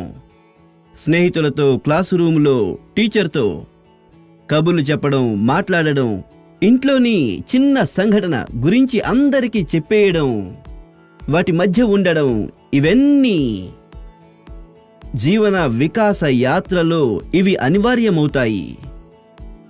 ఈ విషయాలన్నిటితో సహజంగానే మీరు ఎంతో నేర్చుకోవచ్చు. మీకు కూడా అనిపిస్తూ ఉండి ఉంటుంది, కరోనా కాలానికి ముందున్న సమయం మీరు గుర్తు చేసుకుంటూ ఉంటే మీరు అనుకుంటూ ఉండొచ్చు మీరు ఎంతో మిస్ చేసి ఉంటారని. కానీ కరోనా కాలంలో చాలా పోగొట్టుకున్నాం అనుకుంటే చాలా పొందాము కూడా. కరోనా నేర్పిన మొట్టమొదటి పాఠం ఇదే. మీరు దేన్నైతే ఎవరెవరినైతే మిస్ అయ్యారో వాళ్ళు మీ జీవితంలో ఎంత ముఖ్యమైన పాత్ర పోషిస్తారో ఆ విషయం ఈ కరోనా కాలంలో ఎక్కువగా తెలిసింది. మీరు ఈ విషయం అనుకునే ఉంటారు, ఎవ్వరినీ కూడా ఫర్ గ్రాంటెడ్గా తీసుకోకూడదని. ఆటపాటలైనా, స్కూల్లో ఫిజికల్ క్లాసెస్ అయినా, లేదా మీ ఇంటి దగ్గర ఉన్న కూరలమ్మేవాళ్ళు, బట్టలు ఇస్త్రీ చేసేవాళ్ళు, దగ్గరలో మార్కెట్లోని దుకాణదారుడు, ఎవరినైతే ఏ విషయాలనైతే మీరు రొటీన్ అని అనుకున్నారో వాటిని మిస్ అయితే అప్పుడు వాళ్లకున్న ప్రాముఖ్యత మనందరికీ తెలుస్తుంది, మీకు కూడా తెలిసింది. అందువల్ల ఈ మార్గంలో మీరు ఎల్లప్పుడూ జాగరూకతతో ఉండాలి. ఇప్పుడు లైఫ్ లాంగ్ ఈ రిలేషన్ను గుర్తుంచుకోవాలి. కరోనా తరువాత కూడా ఈ విషయాలని నిర్లక్ష్యం చెయ్యకూడదు. అక్కడే మీకు మరో విషయం గుర్తుండాలి. జీవితాన్ని నిజమైన అర్థంలో జీవించడానికి ఎంత తక్కువ వస్తువులు అవసరమవుతాయో. రెండవది, ఈ ఒక్క సంవత్సరంలో మీరు తెలిసో తెలియకో ఏదో ఒక విధంగా మీలోకి మీరు తొంగి చూసుకునే, మిమ్మల్ని మీరు తెలుసుకునే అవకాశం కూడా లభించి ఉంటుంది. కరోనా కాలంలో మరొకటి కూడా జరిగింది. మనం మన కుటుంబంలో ఒకరిని ఇంకొకరం చాలా దగ్గరగా అర్థం చేసుకున్నాం. కరోనా సోషల్ డిస్టెన్సింగ్ పరంగా తప్పనిసరి చేసింది, కానీ కుటుంబాల్లో ఎమోషనల్ బాండింగ్ని కూడా ఇది బలోపేతం చేసింది. కరోనా కాలం నిరూపించింది ఏంటంటే ఒక ఉమ్మడి కుటుంబం యొక్క బలం ఏమిటి అని. ఇంట్లోని పిల్లల జీవితం తీర్చిదిద్దడంలో వాళ్ళది ఎంత రోల్ ఉంటుంది. నాకు అనిపిస్తుంది సోషల్ సైన్స్ సంబంధిత వ్యక్తులు, మన యూనివర్సిటీస్ దీని మీద రీసెర్చ్ చేయాలని. కరోనా కాలంలో ఫ్యామిలీ లైఫ్ స్టడీ చేయాలి. ఈ సమస్యను ఎదుర్కోవడానికి ఎలా ఉమ్మడి కుటుంబం సమాజానికి బలాన్ని చేకూర్చింది, ఈ అంశాన్ని పరిశోధించండి. కరోనా వచ్చిన తర్వాత ఈ ఆయుర్వేద కషాయం, పౌష్టిక భోజనం, శుభ్రత, పరిశుభ్రత, ఇమ్యూనిటీ లాంటి అనేక ముఖ్యమైన విషయాల మీదకి మనందరి దృష్టి మళ్ళింది. వీటన్నిటి కోసం ప్రజలందరూ ఏమేం చేశారో అది గనక ముందు నుంచి చేసి ఉంటే బహుశా సమస్య ఇప్పుడున్న దానికంటే తక్కువగా ఉండేది. కానీ మంచిదే, ఈ మార్పును ప్రజలందరూ వాళ్ళ జీవితాల్లో కలుపుకున్నారు. ఇంకా అందుకే నేనంటాను, ఇది చాలా పెద్ద విషయం. కుటుంబంలోని పిల్లలు ఇటువంటి అంశాల గురించి ఆలోచిస్తున్నారు, మాట్లాడుతున్నారు. ధన్యవాదాలు తల్లి, ధన్యవాదాలు. నమస్కారం.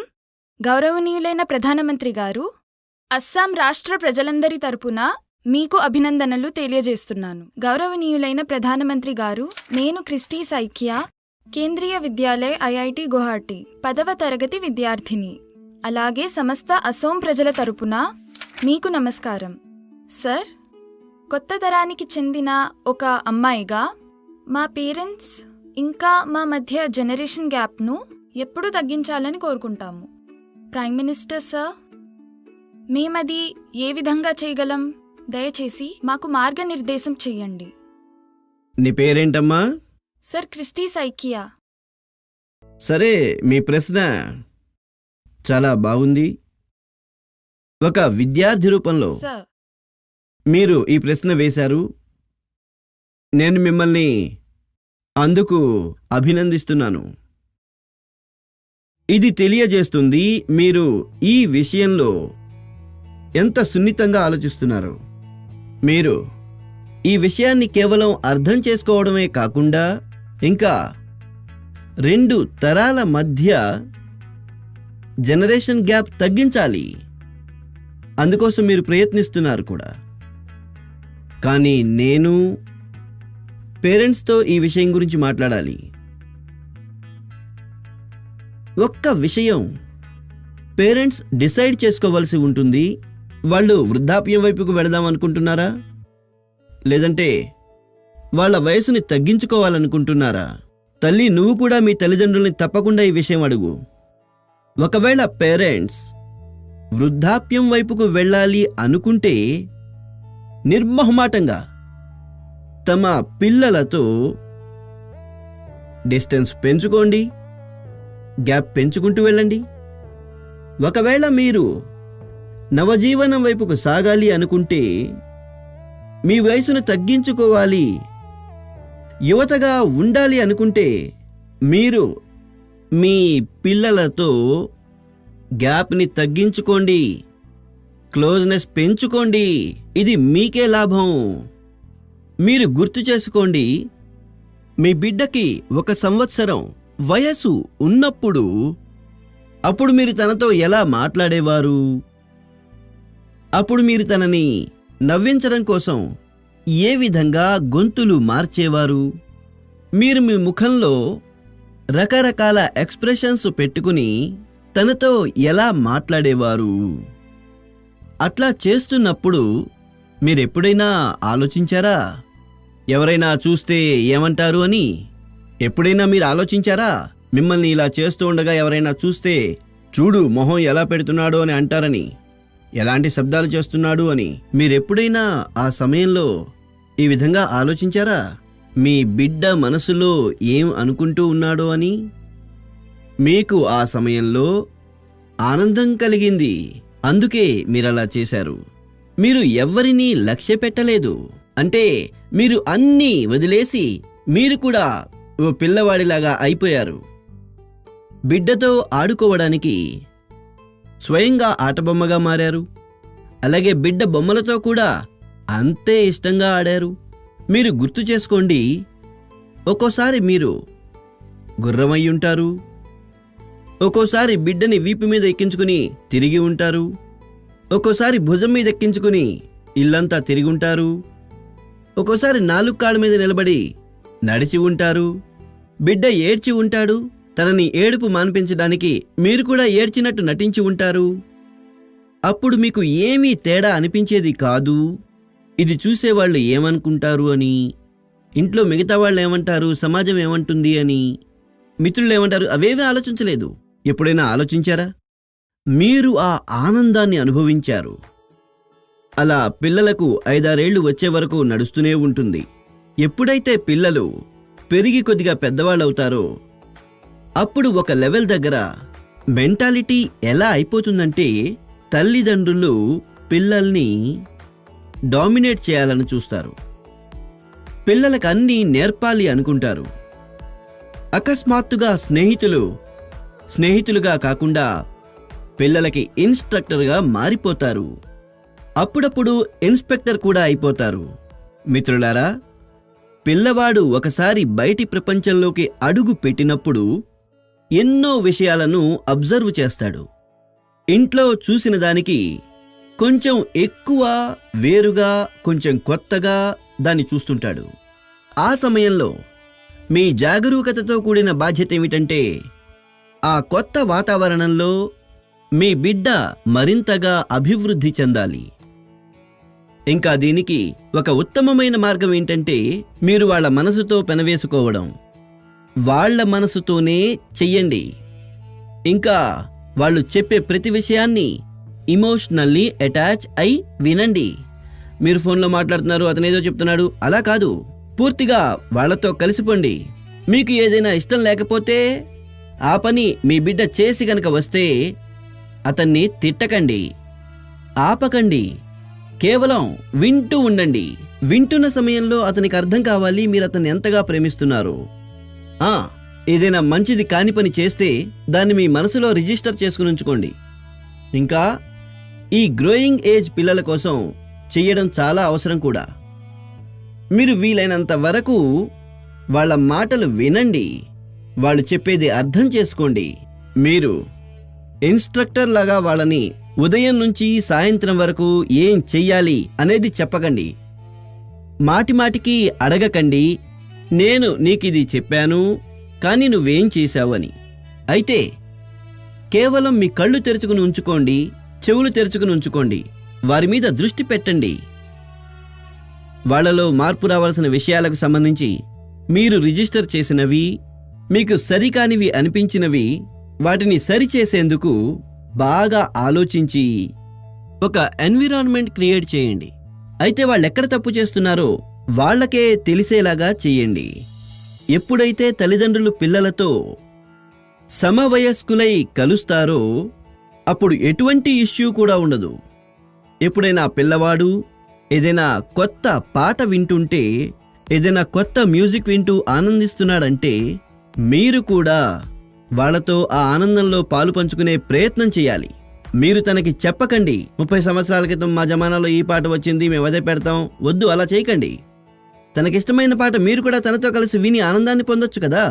అది అర్థం చేసుకునే ప్రయత్నమైనా చేయండి. ఇంతకీ ఆ పాటలో అంతగా ఏముంది? మీ పిల్లవాడు దాన్ని ఎందుకు ఇష్టపడుతున్నాడో. కానీ జరిగేదేమిటి? మనం చూస్తాం, సరిగ్గా ఇదే సమయానికి తల్లిదండ్రులు అనడం మొదలు పెడతారు, ఇదేంటి ఇంత చెత్తపాట వింటున్నావని. అసలైన మ్యూజిక్ మా కాలంలో ఉండేది, ఇప్పుడు తయారవుతున్నవి అన్నీ గందరగోళంగా ఉంటాయి. ఏం జరుగుతుందంటే పిల్లవాడు మీ దగ్గరికి వచ్చి మీకు ఏదైనా విషయం చెప్పినప్పుడు ఏం చెబుతాడంటే, ఇవాళ మేము స్కూల్లో అది చేశామని. అప్పుడు మీరు మీ కథను మొదలుపెట్టి కూర్చోరు కదా, అరే ఇది ఇంతే, ఏంటిది ఇందులో కొత్త ఉంది, ఇది అటువంటిదే. మీ పిల్లలతో పాటు వాళ్ళ జనరేషన్ మాటల మీద అంతే ఆసక్తిని చూపించండి, మీరు వాళ్ళ ఆనందంలో పాలు పంచుకుంటారు. అప్పుడు మీరు చూడండి జనరేషన్ గ్యాప్ ఎలా అంతమైపోతుందో. అలాగే ఇప్పుడు మీరు చెప్పాలనుకుంటున్న విషయాలు వాళ్ళకి అర్థం కావచ్చు. అందువల్ల జనరేషన్ గ్యాప్ను తగ్గించేందుకు పిల్లలు పెద్దలు ఒకళ్ళనొకళ్ళు అర్థం చేసుకోవాలి, మనస్ఫూర్తిగా కబుర్లు చెప్పుకోవాలి, ఓపెన్గా మాట్లాడాలి, అర్థం చేసుకోవాలి, వినాలి, ఇంకా మిమ్మల్ని మీరు మార్చుకునేందుకు సిద్ధంగా కూడా ఉండాలి. సరే, అస్సాం నుంచి ఇంత మంచి ప్రశ్న వచ్చింది. నాకు కొంచెం సుదీర్ఘమైన జవాబిచ్చాను, కానీ నాకు సంతోషం కలిగింది. మీకు ధన్యవాదాలమ్మా. ధన్యవాదాలు సార్. నమస్కారం సార్. నమస్కారం.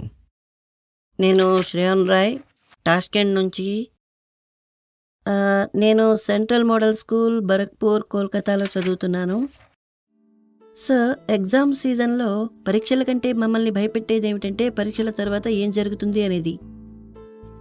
మా రిజల్ట్స్ కనుక సరిగ్గా రాకపోతే ఏం జరుగుతుంది? పరీక్షలో ఫెయిల్ అవ్వడం అంటే నిజానికి ఇది మా జీవితంలో ఫెయిల్ అవ్వడం అని అర్థమా? అయ్యయ్యో, అలా ఎలా ఆలోచిస్తున్నావు? ఒకవేళ మీరు ఎగ్జామ్ వారియర్ పుస్తకం చదువుంటే ఈ ప్రశ్నలన్నిటికీ సమాధానం మీరే ఇతరులకు ఇచ్చేవారు. కానీ మీ ప్రశ్న చాలా ముఖ్యమైనది. ఇటువంటి ప్రశ్నలు తరచూ తలెత్తుతూనే ఉంటాయి, వాటికి సమాధానం చెబుతూనే ఉండాలి. ఒకసారి చెప్పడం వల్ల అయిపోయేది కాదు. అలాగే నేను ఈ విషయాన్ని మనస్ఫూర్తిగా చెప్తున్నాను.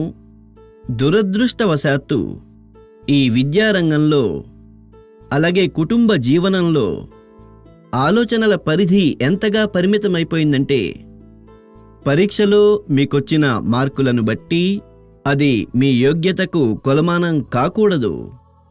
భారతదేశంలోనే కాదు, ప్రపంచంలో మీరు విజయవంతమైన వ్యక్తులను ఎందరినో చూస్తారు. వాళ్ళకి క్లాసులో మార్కులు సరిగా వచ్చేవి కాదు, కానీ నేడు వారి రంగాల్లో వాళ్ళు అత్యున్నతంగా ఉన్నారు. ఈ పరీక్షలు కేవలం ఒక అడుగు లాంటివి. ఈ పరీక్షలో మార్కులు సరిగ్గా రాలేదు అనే దానికి అర్థం మీ జీవితంలో చాలా పెద్ద నష్టం జరిగినట్లు కాదు. భవిష్యత్తులో మీరు ఏదైనా ఒక విషయం పట్ల మీరు జాగ్రత్తగా ఉండవలసి ఉంటుంది. దాని గురించి నేను మీకు తప్పకుండా చెప్తాను. సమాజంలో ఇప్పుడు ఒక కొత్త రకం చెడ్డ పద్ధతి వస్తోంది. దీన్ని మనం డెస్టినేషన్ ఫీవర్ అనొచ్చు. అంటే ఇంకొకరు ఎవరైనా ఒక డెస్టినేషన్లో ఉంటే వాళ్ళని చూసి వీళ్ళు తమ డైరెక్షన్ని నిర్ణయించుకోవడం. మీ బంధువు ఒకరు ఎక్కడికైనా వెళ్ళి సఫలత సాధిస్తే మీకనిపిస్తుంది మీరు కూడా అక్కడికి వెళితే సఫలత పొందగలరని. ఎవరైనా విఫలమైతే అప్పుడు మీకనిపిస్తుంది మేము కూడా ఆ ఫీల్డ్లోకి వెళితే విఫలమైపోతామని. మాకనిపిస్తుంది ఏ స్టూడెంట్ అయితే ఈ మార్గంలో వెళ్ళాడో, ఈ రంగంలోకి వెళ్ళాడో, ఇది సాధించాడు, ఆ రంగంలో అతనంత పేరు సంపాదించాడు, మనం కూడా అదే చేద్దాం, అప్పుడే మన జీవితం సఫలమవుతుందని. ఈ ఆలోచన సరైంది కాదు మిత్రులారా. ఈ ఆలోచన యొక్క ఫలితమే చాలామంది స్టూడెంట్స్ ఇంత ఒత్తిడిలో జీవిస్తున్నారు. మీరు చదివేది అది మీ జీవితంలో సఫలత ఇంకా విఫలతకు కొలమానం. కేవలం ఇదొక్కటే కాకూడదు. మీరు జీవితంలో చేసేది అది మీ సఫలతను విఫలతను నిర్ణయిస్తుంది. మీ అందరి ప్రెషర్, సొసైటీ నుంచి ప్రెషర్, తల్లిదండ్రుల ప్రెషర్, వీటన్నిటి నుంచి బయటికి రండి. మనం పొటెన్షియల్ని తెలుసుకోవడం కోసం రంగంలోకి దూకాల్సిందే. నాకనిపిస్తోంది మీకు మీ ప్రశ్నకు సమాధానం దొరికి ఉంటుందని. మిత్రులారా, నాకు చాలా బాగా నచ్చింది.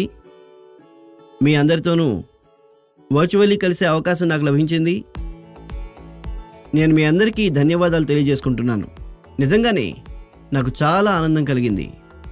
మీ అందరితో మాట్లాడడం నా వరకు కూడా ఒక ఉత్సాహం కంటే తక్కువేం కాదు, ఆనందం కంటే తక్కువేమీ కాదండి. నాకు అనిపిస్తుంది మీ అందరికీ కూడా ఖచ్చితంగా అందులోంచి ఏదో ఒక విషయం ఉపయోగపడుతుంది. నేను చెప్పిన మార్గంలోనే పయనించడం అనేది తప్పనిసరి కాదు.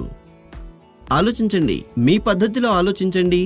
మిత్రులారా, ఈరోజు నేను మిమ్మల్ని ఒక పెద్ద పరీక్ష కోసం సంసిద్ధపరచదలుచుకున్నాను. ఇదొక పెద్ద ఎగ్జామ్. ఇందులో మనం 100% మార్కులతో పాస్ అయి తీరాలి.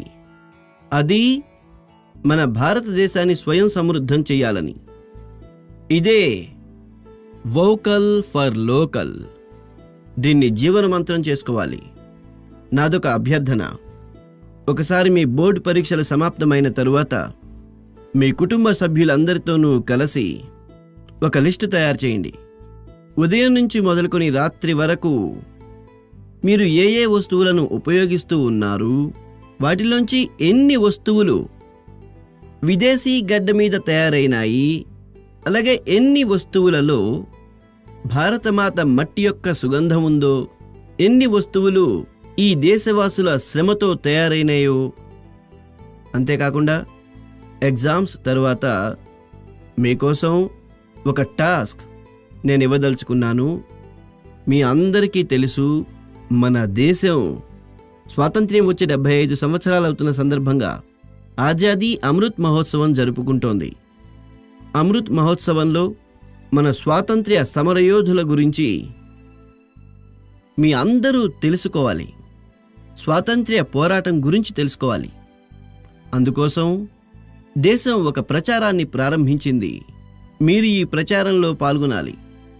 మీరు మీ రాష్ట్రంలోని స్వాతంత్ర్య పోరాటానికి సంబంధించిన 75 సంఘటనలను శోధించండి. అదెవరైనా ఒక వ్యక్తికి సంబంధించిందై ఉండొచ్చు, ఒక విప్లవ వీరుడికి సంబంధించిందై ఉండొచ్చు. ఈ సంఘటనల గురించి మీరు మీ మాతృభాషలో వివరంగా రాయండి. అంతేకాకుండా హిందీ, ఇంగ్లీష్లో రాయగలిగితే ఇంకా బాగుంటుంది. మీరు దీన్ని ఏడాది మొత్తం ప్రాజెక్టుగా చేయండి. అలాగే డిజిటల్ పద్ధతిలో దీన్ని ఏ విధంగా చేయాలో అనే దాని గురించి మీ టీచర్స్ నుంచి గైడెన్స్ పొందండి. మీరు మీ టీచర్లతో మాట్లాడండి.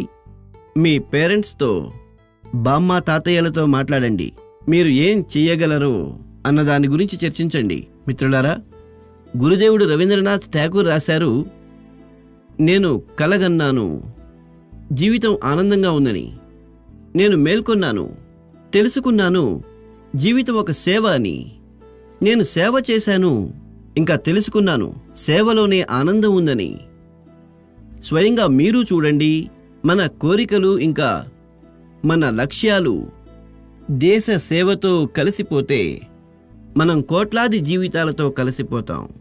అందుకే గొప్ప కలల్ని కనాలి, దేశం గురించి ఆలోచించాలి.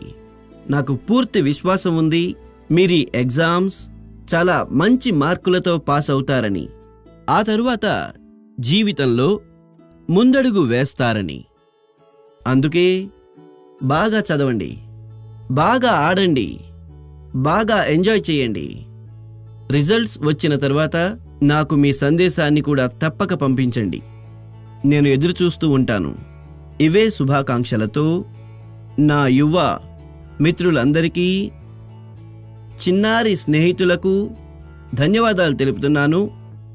అందరికీ కూడా శుభాకాంక్షలు.